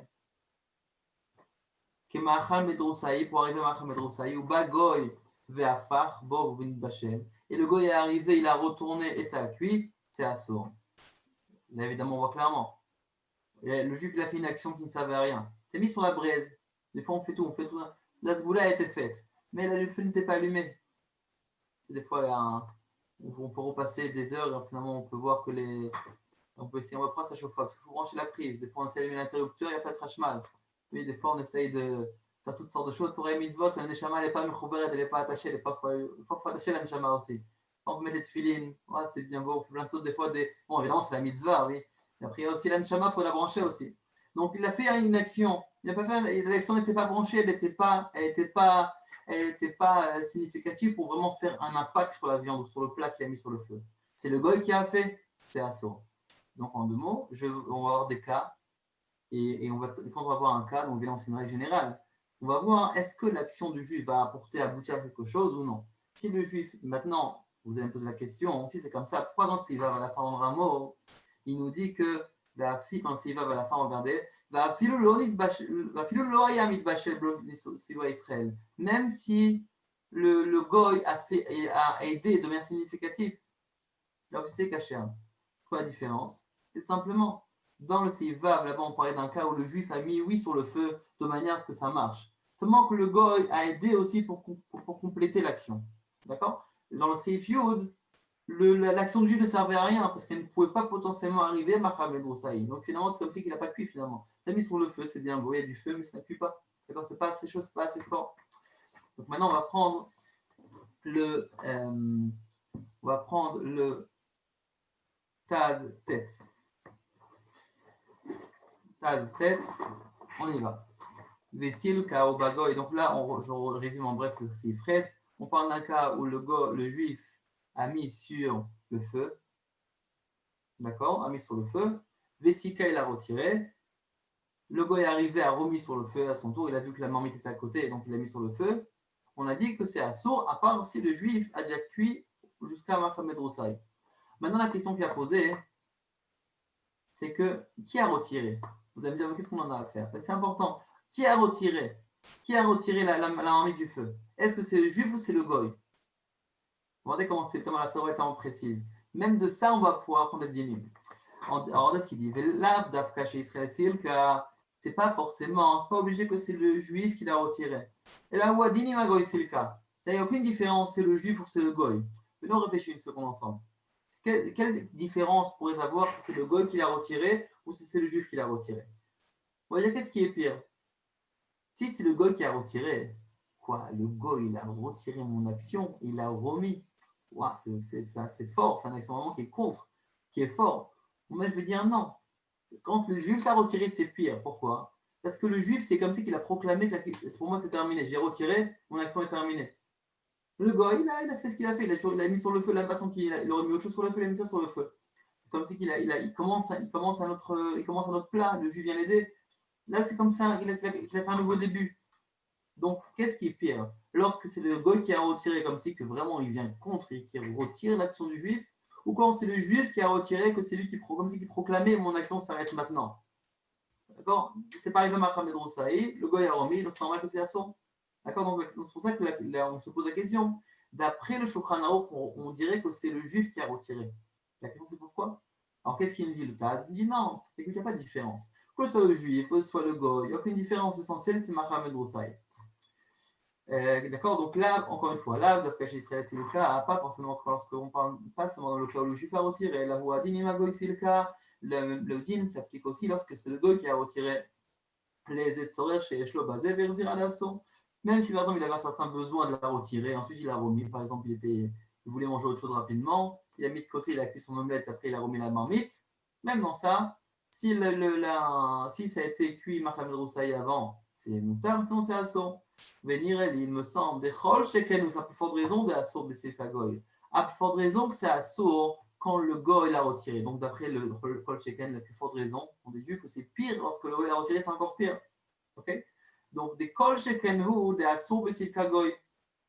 La plus forte raison que c'est assaut quand le goy l'a retiré. Donc quand on dit Shulchan Aruch, on dit quand le juif l'a retiré, c'est assaut. On déduit, le goy a plus forte raison que c'est assaut. Pourquoi? Donc on a deux en un. Le fait que le Shulchan Aruch remis juif, j'en déduis plus raison pour le goy. Pourquoi? Parce que c'est le goy qui a annulé l'action du juif. C'est pas Stam que le goy a mis sur le feu. Il a d'abord annulé l'action du juif, donc c'est encore pire. Il était contre. Il a fait de nouveau tout. Il a renouvelé son action.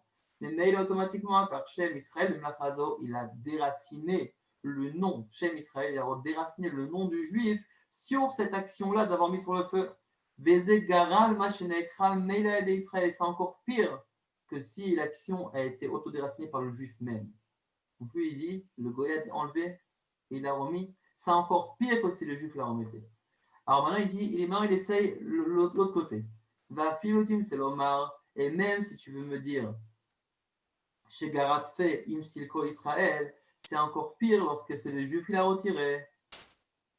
Même si tu veux dire, comme on a dit de l'autre aspect, que c'est le juif qui a finalement proclamé, entre guillemets, qui termine son action, donc c'est encore pire, parce que finalement l'action du juif a vraiment été terminée.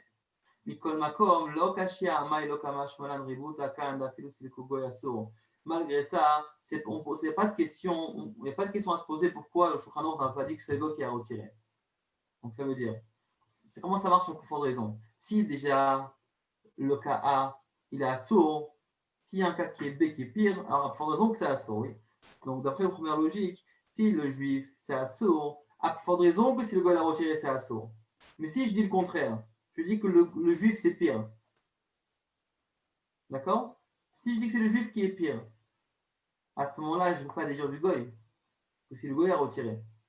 Donc là, il me pose la question ensuite, je me dis maintenant l'autre côté que le juif c'est pire. Dans ce cas-là, même dans ce cas-là, je ne peux pas me poser la question pourquoi le Shulchan Aruch a dit juif et pas goy. Mais s'il dit, parce que encore une fois, si c'est le juif qui est pire, ça aurait été préférable peut-être que le Shulchan Aruch écrit le goy.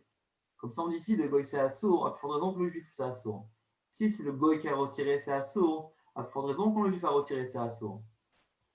D'accord? Alors pourquoi il dit des Shlomar, des Kamash Malad, Afilou Besilouk Israël, En Isura Kodem Shigel Machamed Rousseil Velo Acharkar.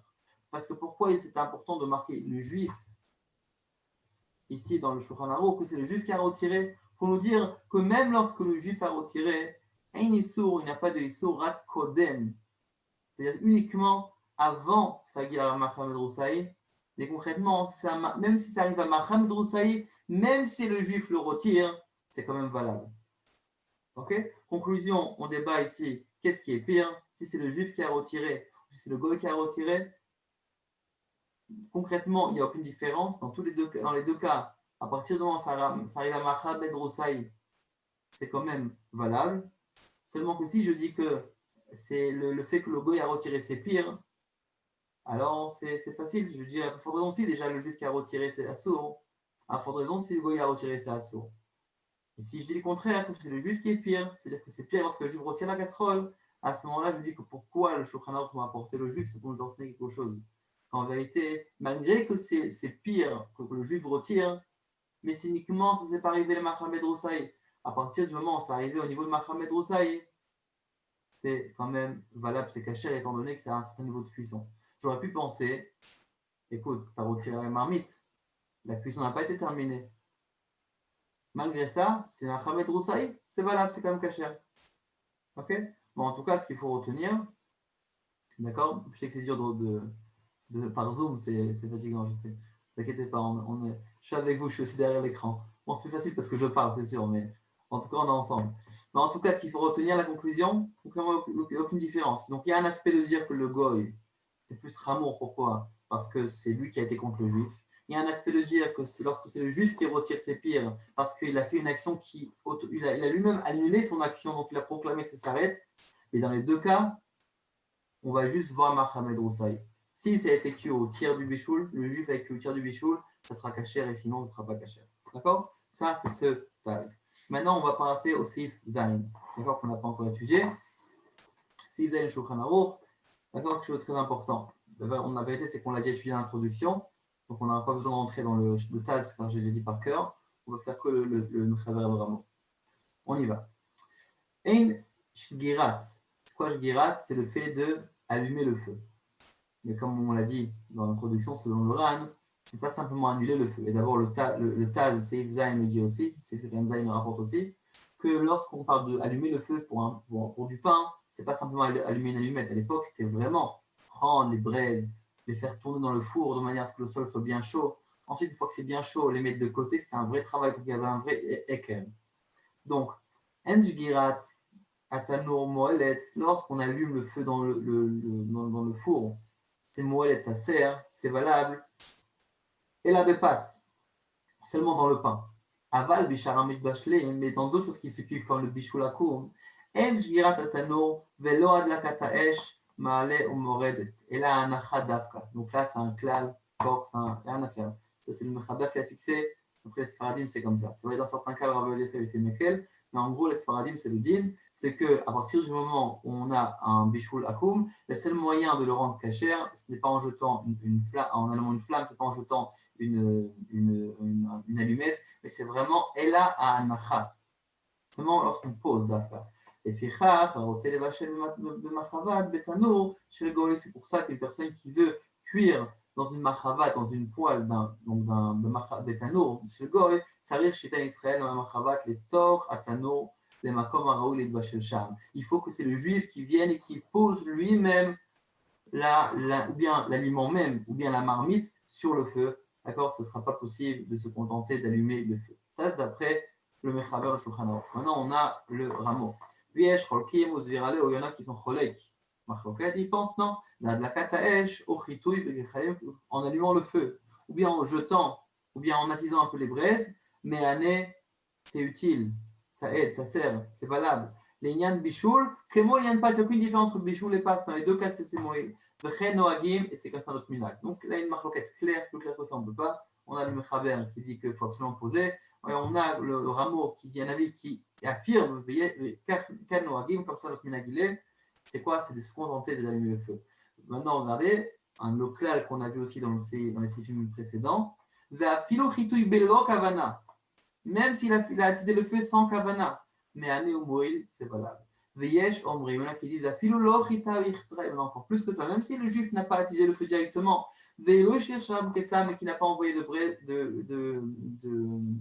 d'allumettes ou de mèches de bois, Goya idlika esh me'esh l'Israël, mais seulement que la cuisinière Goya a utilisé, donc a emprunté une flamme qui était déjà allumée d'un juif pour allumer au feu, à ce moment-là, charret, c'est permis.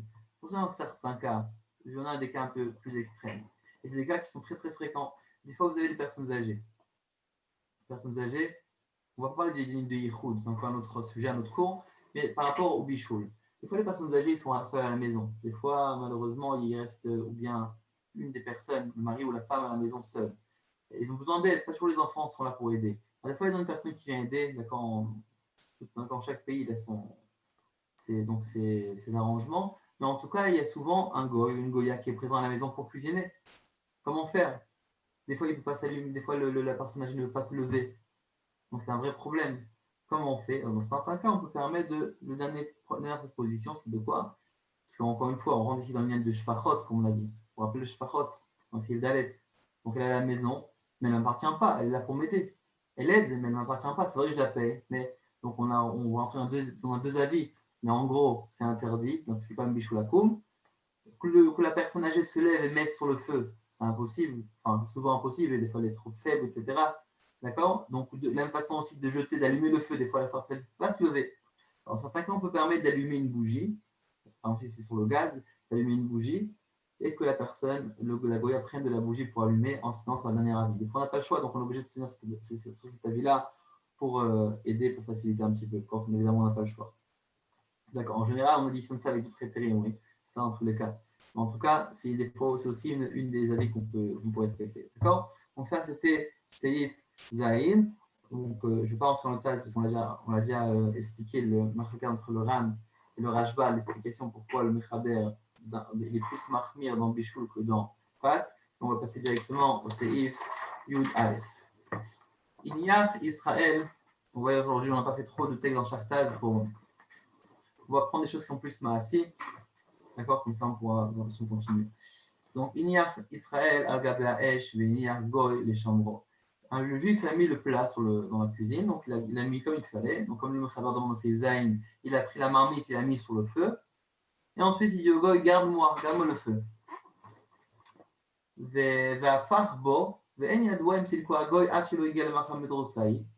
Et maintenant, il sait que le goy a retourné. Par exemple, il y avait une omelette qui a retourné, ou il y avait un steak, par exemple, qui est en train de. Donc, il a retourné. Mais le juif n'arrive pas à déterminer est-ce qu'il a fait avant que ça ait Ahmed Roussaï ou après Ahmed Roussaï. Il ne sait pas. Il ne sait pas si c'était fait avant ou après. Qu'est-ce qu'il nous dit le Shulchan Aruch? Moutar. Pourquoi Moutar? On a aussi eu ce même concept dans le Katakoum. C'est Mitakena des Rabanan, on a un Safek, alors à ce moment-là, on est Mekel. Pourquoi? Safek des Rabanan, les Kula. Et le Rameau le dit clairement, mais Safek d'Ivrahem. Léakel, c'est quoi d'Ivrahem? Leur parole, la parole donc des sages des Chachamim. Léakel, on est Mekel, Vechen, Kol, Safek, Bishule, Goïm, Vekayetsebo, Moutar. La façon, c'est tous les Safekot qu'on a dans Bishule, Goïm, c'est Moutar. Maintenant, on va passer au Taz Yud Aleph, Pirouche. C'est quoi l'explication? Donc, vous voyez Taz Yud Aleph? On va ensemble. Pirouche, Yesh Safek, Imchita Israël, Beur Olo. Il a un Safek si le juif a attisé ou pas. Vous voyez, donc là, il parle un peu d'un cas un peu différent. Le premier cas, c'est que le juif a posé, mais c'est pas comme ce côté il a retourné. Là, c'est quoi un Safek? Il dit par exemple qu'il ne sait pas si le juif a attisé ou non. À ce moment-là, on est Mekel, Safek de Rabbanan, Nekula. Évidemment, il faut une probabilité. Oui, c'est pas, oui, peut-être que c'est arrivé que sans faire exprès, quelque chose qui est tombé dedans. Non, il faut quelque chose quand même qui s'est passé. Mais il ne sait plus s'il a fait oui ou non. Maintenant, regardez le char Tedva. Donc là, quand c'est évidemment un Shulchan Aruch dans la Gemara encore plus, c'est dans le Shulchan Aruch on voit que tous les cas sont mêlés l'un à l'autre. C'est-à-dire des fois on peut être posé qu'une halakha sur un cas, mais en vérité ça ne confirme pas et ça ne valide pas que c'est complètement permis parce que des fois on a un problème qui va d'autre part. Alors, regardez ici, Vehu be'inyan she'ein nachush bo sheichlifu avet kochavim. Évidemment, c'est si on n'a pas de crainte que le goy a retourné, a changé, d'accord? Parce que c'est possible qu'on se trouve avec une de. Par exemple, Bassar Shinkalemina, il y a aussi un siman entier qui parle de comment est-ce qu'on a le droit d'envoyer de la nourriture, d'accord, par un goy, par rapport à un vent, qu'on est tous Chotam Bet Chotam, par exemple. On se très d'accord comment on fait par exemple aujourd'hui, on a des livreurs de pizza, des restaurants, on ne sait pas finalement ce qui peut se passer dans le chemin. D'accord? Donc il y a toutes sortes de dîners par rapport à ça. Donc évidemment, lorsqu'on n'a pas de crainte qu'il a pu changer la viande ou bien le plat qui est en question. C'est Yudbet. Dagim Ktanim, là aussi on l'a étudié comme il fallait dans l'introduction, on va lire maintenant dans les mots. Dagim Ktanim, Shemal Khan Israël, d'accord? Et vous vous rappelez, cette année on a parlé de Meushan. Meushan, d'accord? Donc on va voir dans ces filles, ça c'est les filles d'après. D'abord c'est Yudbet. Dagim Ktanim Shemal Khan Israël, des Dag Ktanim, donc des petits poissons qui ont été salés par un juif. Alors regardez, c'est une règle qui est très importante. Oh goy, ou bien un goy. Arehen kemo shinbashkom miktsat bishul. C'est comme s'ils ont été déjà cuits à un certain niveau. On sait très bien que si on laisse mariner dans le sel, ça fait un peu le même effet que la cuisson. Et automatiquement, ça devient mangeable. Des fois, on peut laisser mariner avec du sel, oui, toutes sortes d'aliments. Et à ce moment-là, ça devient mangeable. Et c'est pour ça que si maintenant, si maintenant ensuite le goy les a cuits, les a grillés, acharkar, mutarim, c'est permis. Aval dagim, lochim gdolim. D'accord, donc je résume, on a des petits poissons, on l'a laissé on baigné dans le sel, ça a fait l'impact de manière que c'est mangeable. À ce moment-là, le goy cuit, c'est une permis. Pourquoi c'est permis? C'est étonnant, ça n'a pourtant jamais été cuit. Mais étant donné que maintenant c'est devenu mangeable par le sel, donc comment ça s'appelle? Nechal kemoshe uchai. Il peut être mangé cru. D'accord? C'est pas que le juif a cuit par le sel, parce que comme on l'a rappelé la semaine dernière, on le verra dans Sefut Gimel, on ne peut pas cuire avec du sel, c'est pas pleine cuisson. Mais seulement quoi? Étant donné que maintenant je lui ai rendu apte à être mangeable comme il est maintenant, donc finalement j'ai plus besoin du bichoul. Donc Nechal kemoshe uchai, il est mangé cru, c'est finalement ça me facilite la vie. Donc automatiquement, le bichoul que le goy a fait juste après n'est pas un bichoul et automatiquement l'aliment est appelé moutar, il est moutar. Ça c'est pour dagim ktanim. Aval dagim meluchim gdolim, pour les grands poissons, enam nechalim mais là les déatras qui sont mangés uniquement à les déatras, c'est vraiment par force majeure. Les filles chachim tzal am goy asurim, c'est pour ça que c'est maintenant le goy, le cuit après c'est assour, viesh matériel qui permet. Donc on résume, petit poisson, étant donné que c'est mangeable avec le sel, une fois qu'ils ont été traités par le sel, automatiquement, le goy la question du goy ensuite ne met dans rien. Ça veut dire que finalement, ils sont mangeables comme ils sont déjà comme ça. Donc, je n'ai pas de problème. Deuxième cas, des grands poissons. Je le sel, peut-être ça va saler un peu la partie extérieure, mais ce n'est pas vraiment mangeable. Si vraiment je me force dans les cas de force majeure, je n'ai pas de quoi manger. À ce moment-là, le Shulchan Aruch rapporte des stam. Vous vous rappelez stam veyesh? Quand on a stam et yesh, on va comme qui? Comme le stam. Oui, d'accord? Donc, in salam, donc c'est ça qu'il nous dit ici, que si on a des grands poissons, le stam dit quoi? C'est assour. Veyesh matière, il y en a qui permettent. C'est un avis, on rapporte, mais évidemment, la halakha est que c'est assour. Aga, donc on regarde la définition. La définition que c'est à l'aider à trak, parce que c'est mangé en cas vraiment forcé. Quel autre cas on peut trouver comme ça? On l'a rapporté dans le Prisha, on l'a rapporté aussi dans le Patakoum, les œufs. Il y a des chazanim qui avalent des œufs crus pour la voix. À l'époque, on aussi on avait des œufs crus. Et attends, on le mange cru, donc c'est quoi le problème de bichou les goïm? Non, parce que ça a été attraque. C'est pas quelque chose qui se fait normalement. Donc vous pouvez penser aussi pour toutes sortes d'aliments. Tout ce qui est fait à manger à l'aide d'attraque cru, vous allez dire oui, mais telle personne mange à l'aide d'attraque. Oui, mais si c'est à l'aide d'attraque. Donc c'est pas la norme. C'est pas la norme. Et oui, problème de bichou le goïm. Les dagim ktanim, après le sel, ils étaient mangeables normalement. Donc j'ai pas de problème. Tandis que les dagim d'olive, c'est à l'aide d'attraque. Ramo. Encore un clal que le Ramo nous dit, toute chose qui est mangée crue, aïda atrak, ou bishlu goy, dino que les dagim gdolim, c'est comme si c'était des grands poissons, automatiquement, c'est assour si le goy a cuit. Ou bassar maliach, de la viande qui a été salée, einon echal, donc béni marine dans le sel, einon echal klal que moshe uchai va assour, une vache des goy, dit que ça c'est immangeable. Même si c'est salé, automatiquement, il n'y a pas de problème. Il y a un problème dans le bichou la coupe. Il y a aussi de la viande, par exemple, qui est séchée. Il y a de la viande séchée. Et en général, comment on fait pour sécher? De deux façons. Ou bien si on le fait vraiment, comme à l'époque, si on mettait ça sur le toit ou sur un endroit qui était chaud avec le soleil. D'accord? C'est une façon de le faire. Et aujourd'hui, il y en a qui font ça avec une certaine température dans le four. Alors, si c'est. Donc vous allez me dire, la viande, elle est séchée. C'est quoi le problème? La question, c'est comment elle a été séchée. Si elle a été séchée par le soleil, évidemment, on ne cuit pas avec le soleil. On ne cuit pas avec le soleil, donc il n'y a pas de bichou la coupe. C'est vrai que le soleil la chaleur a aidé à sécher la viande, et c'est comme ça qu'elle est devenue mangeable. Mais malgré ça, étant donné que c'est le fait par le soleil, il n'y a pas de problème de bichoul, parce que le soleil n'a pas d'inquiétude de bichoul. On n'a pas ce moussagla, le goy va allumer le soleil qui va. Le soleil, il n'a pas de. C'est vrai qu'il a mis sous le soleil, mais ce n'est pas un délire de bichoul. Quand on dit que s'il les met dans le four, avec la chaleur du four, étant donné que ça fait un impact, alors à ce moment-là, on va être marqué de Bishul Goy. Maintenant, regardez, on va voir le TAS qui va nous résumer les trois avis qu'on a rapportés dans l'introduction. Donc, des Kevan, étant donné que quoi qui a été mangé cru grâce à Melicha, c'est quoi Melicha? C'est fait que ça a été salé. Ils sont devenus aptes à être mangés. Et les Chachamim n'ont pas interdit à cause du Melecha, parce qu'ils ont interdit uniquement avec le bichoul qui était avec le feu. Vous vous rappelez, on a mis ce cas-là lorsqu'on a appris la semaine dernière, que le feu, c'est lui que les Chachamim ont interdit. On peut cuire autrement. Et vous vous rappelez, on a parlé du micro-ondes.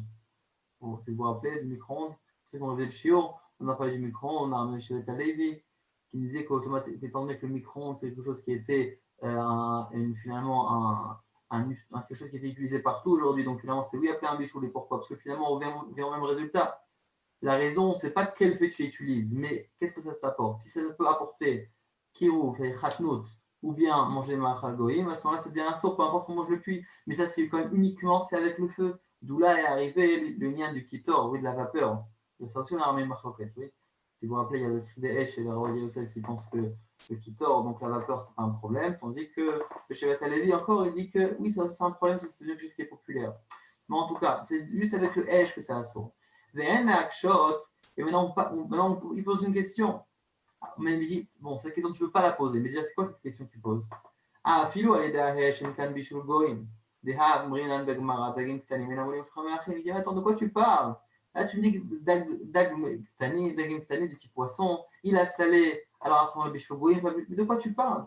La question ne se pose pas. Et pourquoi? Parce que dans la Gemara, il marque clairement que Einam Olim Mashlucham Melachim. Donc pourquoi tu veux m'interdire de manger des poissons si les poissons ne vont pas au Shulchan Melachim? Oui, c'est la question qu'on a posée en introduction. Donc là, on va retrouver les réponses. Tiret Bet Yosef, Rabbi Yosef répond que quoi? Après la oui, elle monte. Donc une fois qu'on a fait, on a plus sophistiqué, on peut un peu les chaber à Chotam. Et à ce moment-là, ça monte. C'est-à-dire ça, c'est apte à monter sur des plats importants. Racha, il a répondu des Einam Ktanim, des Gamre.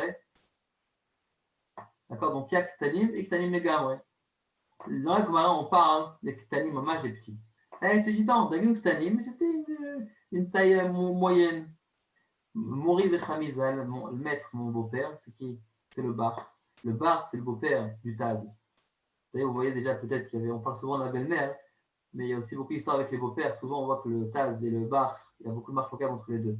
Soit des mots très aiguisés. En tout cas, souvent, ils ramènent. C'est que le bar, on disait que c'était le roche des Tzadikim Nistarim à son époque. C'était un peu juif. En tout cas, c'était un des grands.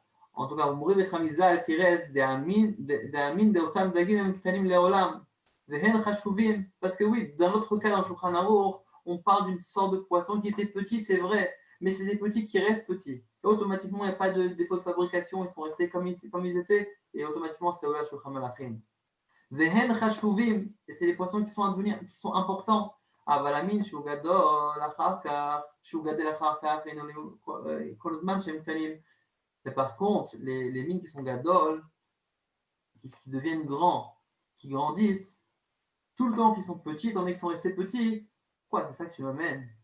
C'est un poisson qui a une taille importante, c'est ça que tu amènes à table, c'est pas même chouba, c'est pas respectueux, c'est pas chachouv, et c'est pour ça que c'est pas la chouchem lachim. On trouve la réponse, Bet Yosef, d'accord? Est-ce que ça a été sophistiqué ou pas? Est-ce que ça a été arrangé? Le rachal, est-ce que c'était vraiment de petits poissons, des poissons qui étaient peut-être un peu plus grands, telle moyenne? Et le bar, troisième réponse, qui dit, écoute, si tu veux quelque chose qui devait être grand, mais qui tu as présenté petit, ça c'est pas Ola Shulchan Malachim. On peut apprendre beaucoup de clalim de ça. D'accord, c'est la vie. D'accord, on va continuer.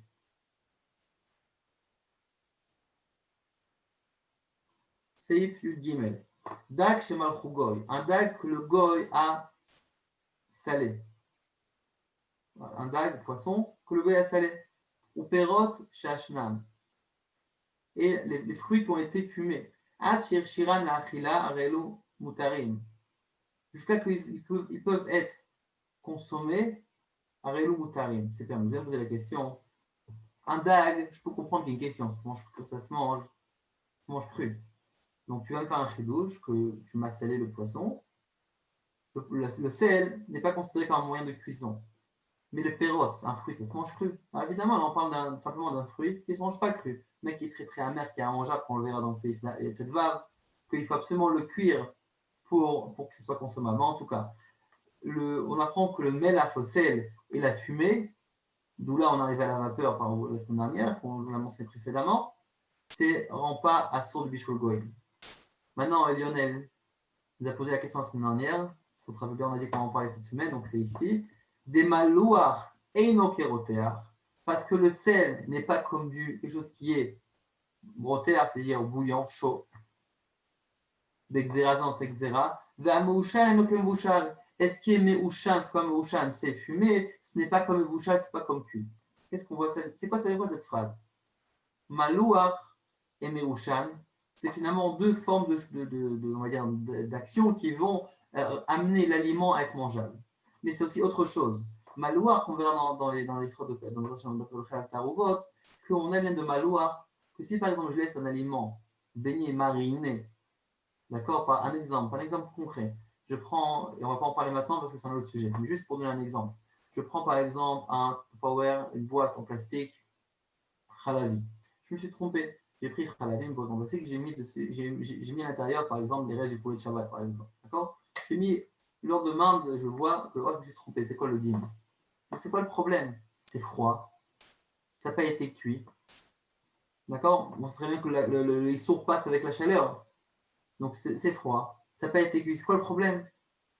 Oui, mais il y a un problème de mariner. C'est quoi mariner? Si on a du tir, on a du jus par exemple, on verra après, c'est un peu compliqué, mais on va pas rentrer ça ici, mais pour donner l'exemple. Le nian de malouar, ça veut dire qu'en vérité, lorsque ça baigne, ça marine, ça a oui un impact dans la cache-route par rapport au issour vétér, comme une cuisson. Et dans certains cas, ça peut oui rendre à sourd l'aliment. Donc malouar et non kérotéar. C'est vrai que dans les autres halachot, par rapport à la cache-route, on dit que malouar c'est comme rotéar. C'est-à-dire que malouar, quand c'est salé, c'est comme rotéar, comme cuit, pour rendre non cacher l'aliment par rapport à la cache-route. Mais chez nous, dans notre zéra, nous comme c'est zéra des rabanan, non. Les zérazo, non. Pourquoi? Parce que c'est des rabanan, on ne va pas être mahmir, malouar, salé comme rotéar, comme chaud. Ça, c'est uniquement dans cache-route qu'on dit ça. Parce que dans cache-route, oui, le terme va passer. Mais par rapport à la cuisson, pour déterminer une cuisson, par rapport à Bishulakoum, non. Vin meushan. Et maintenant, ce qui est fumé, on va dire fumé, c'est aussi, quoi? Fumé, c'est vraiment la cuisson. Et non, kimvouchal, c'est pas appelé mevouchal, c'est vraiment fumé, c'est vraiment avec du feu. Ça paraît comme la cuisson, et c'est pas comme mevouchal par rapport à notre cas. D'accord? Qu'est-ce que je dirais un mot? Gam kavouch, aussi mariné. Avant, c'est que le sel, maintenant, c'est les marinades. Même la marinade, et non kimvouchal. De lo asrou et la bishul shel esh, parce qu'ils ont interdit uniquement ce qui a été cuit par le feu. Puis on voit le char, yutret. Vekadou bet, d'accord, donc on est char, yutret. Vekadou bet Yosef, on a bientôt fini, Bezrat Hashem. Vekadou bet Yosef, Vedarke Moshe, ils ont écrit bet Yosef, Vedarke Moshe, ou Mihu, et cependant, Mashma, on déduit.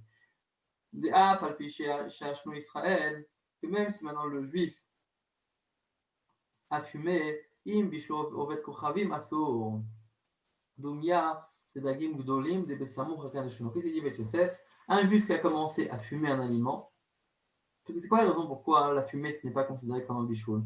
Parce que finalement ça ne cuit pas vraiment. Comme ça on prétend, ça ne cuit pas vraiment. Aujourd'hui on sait qu'on a vraiment un mode de cuisson par vapeur, pas fumée. Et on a carrément aujourd'hui c'est même dans certains endroits c'est même à la mode, utiliser c'est comme un style de tour comme ça avec plusieurs étages, ils mettent des braises, ils laissent comme ça des heures et des heures et toute la nourriture se fume. En tout cas, ici, il nous dit qu'en vérité, si maintenant un juif a commencé à fumer de la viande, ensuite le goy vient cuire de la viande. Alors qu'est-ce qu'on va dire? On va dire que c'est valable ou pas? Est-ce que le goy, avec sa cuisson, va annuler la vapeur du juif? On va le faire à l'envers maintenant. On vient de dire que le goy, s'il fume, ce n'est pas considéré comme un bichoul. Ah, c'est clair. Le goy qui fume, c'est pas au cerf, c'est pas un bichoul goy. Qu'est-ce qui se passe? C'est le juif qui fait maintenant qui va fumer la viande, par exemple, qui va fumer son plat. Ensuite, on a dit que finalement, il n'y a pas d'impact. De la même façon qu'on va dire que le goy n'a pas d'impact, le juif non plus n'a pas d'impact. Et donc, automatiquement, si le goy va venir par la suite et va cuire l'aliment, c'est à son cause du bishul goyim. Alors, mais attendez, ça c'est bien beau. Maintenant, on va revenir au seif yud-bet. Un juif une personne qui a salé un des petits poissons et qu'ensuite il a été cuit. Qu'est-ce qu'on a dit? Il y a une différence si c'est des petits poissons. Il n'y a pas de bishul goyim.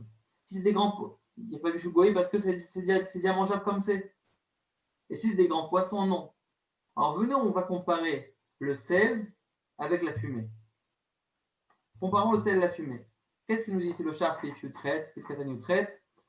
On venait en relit. Au milieu, cependant, machement on déduit.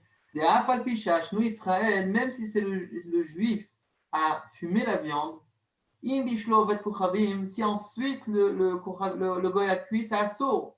Pourquoi ça assourd? parce qu'on va comparer ça Doumia de Dagim Gdolim de Bessamon. On va comparer ça au Dagim Gdolim qu'on a vu dans ces Futbet. Parce que c'est pas vraiment cuit.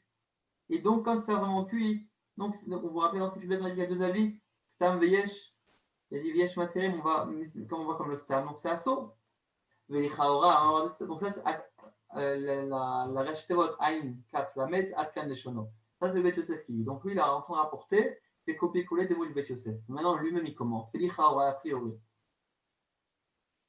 Apparemment. Mashma Dekae Gama Degim Ktanim. אבל באיסור והיתר הארוך כלל מג' דין ט"ז כתב דגים קטנים אפילו ישנם עובד כוכבים ובשלם אחר כך שרת. Apparemment, il dit qu'on aurait l'impression de dire que même pour rapport au Dagim Ktanim, ça aurait été le même dîme. Mais par contre, Isur Veter Ha'aror, qu'est-ce qu'il nous dit? Katav Dagim Ktanim, afilu Ishnam Ovet Kochavim Bishtam Achar Kach Sharet, que des Ishun Hu Shave Bechol Miled Limnicha. Il dit que même si maintenant on va fumer les petits poissons, parce qu'on pourrait se dire, parce qu'en vérité là on n'a pas dit si c'est des petits ou des grands. D'accord, dans le Shulchan Aruch, on n'a pas dit, simplement tu fumes quelque chose, c'est considéré comme Dagim Gdolim. Mais attends, si je fume maintenant des petits poissons, qu'est-ce que tu vas me dire? Si je fume des petits poissons, est-ce que ça rentre dans la même catégorie ou non? Selon ce qui vient de dire ici, on n'a aucune différence. Tu fumes quelque chose, peu importe si c'est grand ou c'est petit, oui, selon la Shon Bet Yosef, il n'a pas fait de différence entre petit et grand. Il a dit à partir du moment où tu fumes et un goy fait le bichoul, et on va considérer ça comme Dagim Gdolim.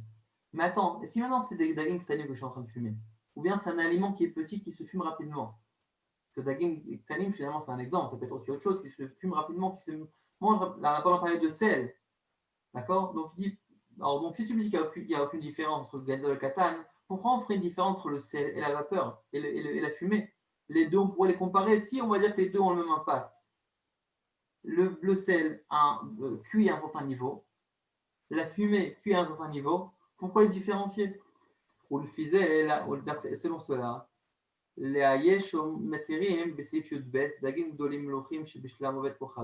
donc selon ça, dans le Seif Yudbet, lorsqu'on a parlé qu'il y en a qui sont aussi matières dans Dagim Gdolim, ou Adin Dagim Gdolim et Ushanim, ce sera même Din Dagim Gdolim et Ushanim. Si tu me compares au Dagim Gdolim, alors je vais dire ok, donc d'après l'avis qui pense que c'est moutard, donc même quand c'est Meushan, quand c'est fumé, c'est aussi moutard. D'accord? Donc on a le Viesh Materim du Seif Yudbet. Si je compare notre plat qui est défumé au Dagim Gdolim, donc il y a deux avis. Donc il y a aussi deux avis par rapport à la vapeur, à la fumée, pardon. Donc ceux qui sont matières qui permettent dans Seif Yudbet, ils permettront aussi dans notre Seif Ano par rapport à la fumée. Ou le fizé, la yesh materim Seif Yudbet Dagim, donc j'ai revenu une ligne plus haut. Ou le fizé, la yesh materim Seif Yudbet Dagim Gdolim Elohim Shibishlam Vet Kochavim, donc qui a permis des grands Dagim qui ont été fumés salés par des Vet Kochavim, par des Goyim. De la même façon aussi, Huadin, ce sera le même din, Dagim Gdolim Meushanim, des grands poissons qui ont été fumés Shibishlam Vet Kochavim Mutarim. Donc en vérité, on veut faire une parallèle entre les deux, d'accord, entre le bichoul, par exemple entre le melach, le sel, et le hachan et la vapeur, d'accord. Donc il est tard, on va vraiment faire terminer ça très rapidement, Bezrat Hashem. On va au Seif Yudalet. Beitza, on l'a dit par corps, donc c'est rapide. Beitza a fallu chérouia les gom'a, un œuf même qu'on peut l'avaler, alors cru, chaya, donc cru, im bishla goy asura, même c'est un goy qui a cuit, c'est assour, comme on l'a dit, parce que c'est moins à la traque. Vous voyez, on revient à la du traque, on le mange uniquement dans des cas poussés, et donc c'est pas quelque chose qui se mange généralement. C'est peut-être vague. Marim, amarim, donc des dattes, marim, qui sont amères, ça un petit peu. Sheinam ne chalim la les datrak, qui sont uniquement avec le dachak, imishla goim, asurim. C'est la même chose que le beitza, d'accord? La même façon que l'œuf et que d'autres sortes de choses. À partir du moment où j'ai des choses qui se mangent uniquement à la traque, et c'est le goy aide à ce que ça se mange normalement, à ce moment-là, c'est la source du bichou goy. D'accord, donc le problème c'est dans les fruits, toutes sortes de choses. Vous vous rappelez, on a parlé de ça aussi dans le Seif bête, il me semble. On a parlé, c'est là-bas qu'est-ce qui est à fait. On dit des fois il y a des mélanges de fruits, par exemple, que certains sont assoirs de bichou goy, certains ne sont pas assoirs. Moi, selon la majorité, selon le écart, On finit le siman. סעיף ט"ז, בעזרת השם, כלים שבישל בהם הגוי לפנינו, לדברים שיש בהם משול בישול לגויים, צריכים הכשר. Ça, vous vous rappelez, on a parlé longuement par rapport aux frites. On a passé une semaine en parlant de café et de frites dans le groupe. Entre parenthèses, ce serait sympathique si plus de gens participent. Bon, c'est sympathique, il y a beaucoup de gens qui participent, mais je pense que c'est important que chacun met son mot. Comme ça aiguise un petit peu les idées. Donc, כלים שבישל בהם הגוי לפנינו, שיש בהם משול בשביל גויים, צריכים הכשר. Si j'ai une personne, un goy qui est en train de cuire un aliment finalement dans mes kelim, oui, ou peu importe, dans mes kelim, dans ses kelim, et que c'est un aliment qui a un dit de bishul goyim, je dois kashériser les kelim. Veyesh omrim, et il y en a qui disent, chez einam tzrechim, qui n'ont pas besoin de kashérisation. Donc on a encore une fois un marque entre stam, veyesh, stam, on doit kashériser. Yesh omrim, pas besoin de kashériser, comme on sait, on va selon le stam. Dans ce cas-là, pourquoi on ramène les Shomrim? On fait une petite révision. On amène les Shomrim si la halakha est comme le stam. Alors, vous vous rappelez là-bas, on a dit 3 raisons dans le premier cours qu'on a donné par rapport à l'introduction dans la halakha. Quand on dit les Shomrim, si tu me dis que la halakha est comme le stam pour un premier avis, pourquoi on va ramener la seconde? Alors, il y avait ou bien le Nachem Mefano qui disait qu'en vérité, lorsqu'on dit Yesh Shomrim, c'est uniquement pour donner un kavod. Le Beth Yosef, il pensait que la halakha était comme le stam, pour un premier avis. L'ami Eshomri, il voulait faire du kavod, c'était une avis importante, il voulait faire du kavod, il a aussi cité la vie. On a aussi le char. Le char dit que ce n'est pas seulement pour amener la vie, si jamais dans les Eshomrim il est plus marchmir que dans un premier avis, à ce moment-là, quand c'est un Issour Torah, vous pouvez être marchmir comme lui. On a aussi un Moazaken que selon lui, Bichlal Baal Nefesh. Si c'est un Baal Nefesh, c'est-à-dire un Yereshamaim, s'il peut être marchmir comme le deuxième avis, c'est plus marchmir que la première, à ce moment-là, il faut mieux qu'il le fasse. Mais en tout cas, la halakha est comme le stam, ça c'est clair. Dans l'autre cas à nous, le stam est plus marqué. Donc, un des kelim qui a été cuit à l'intérieur, un aliment, même kasher, mais que c'est le goy qui a cuit, à ce moment-là, on a besoin de faire une kashrut, une arshara, une agala, peu importe, si on fait agala, liboun, peu importe, mais en tout cas, il faut être marchir le kelim. Et les yeshomrim, ils disent qu'il faut l'archir. Maintenant, ve'af et divra matzachim erchar, même ceux qui disent qu'il faut oui être marchir, on ne va pas être marcher comme ce qui est tarif. Pourquoi? Parce qu'encore, c'est un histoire de Rabbanan. On sait qu'un klicheres, un cli d'argile, et on voit ça dans les trucs Pessah, un cli d'argile, dans le Tafon Aleph, un cli d'argile, il n'est pas cachérisable habituellement. Dans notre cas, il dit oui, on va pouvoir le cachériser, suffit sur les avis qu'on se cachérisable d'une manière un peu extrême. Enfin, en deux mots, Pessah et Kashrut, on ne se tient pas sur cet avis-là. Pour des Rabbanan, oui. C'est quoi? C'est de verser, de faire Agala, donc à l'eau chaude, 3 fois. Vedayon, et ça suffit. Pnei Shen et Isourze Kamidora, parce que ce n'est pas un Isour qui est Isour de la Torah, c'est une Takana des Chachamim. Ramo, il dit Goy Shibishel Echole be Shabbat, un Goy qui a cuit pour une personne malade pendant Shabbat. Moutar les Motzei Shabbat, c'est permis de manger Motzei Shabbat. Afilou les Bari, même une personne qui est Bari, qui est en bonne santé, après Shabbat peut manger. Ven Bishul les Goyim, il n'y a pas de problème Bishul Goyim. Et Chol Kaegavna Eker, parce que c'est comme ça un cas qui était extrême, donc c'est comme un Eker suffisant. Si on a dit combien c'est de faire un Eker, là c'est un Eker, il a cuit uniquement parce que c'était Shabbat.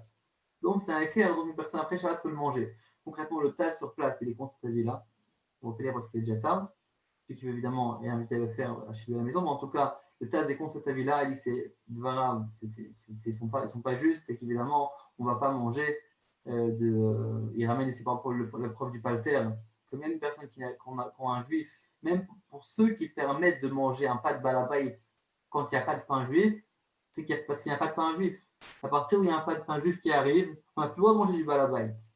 Ça veut dire quoi? Ça veut dire qu'en vérité, c'est pas parce que tu as permis un aliment qu'il est permis éternellement. Si tu as permis le pain du balabait, donc c'est un éther qui périme à partir du moment où tu as un pain de juif qui vient. De la façon, c'est ici. C'est vrai que tu as permis pendant le Shabbat de manger parce que tu n'avais pas le choix, parce que c'était un malade. S'il n'y a pas de goy qui cuisine, le personne est en danger.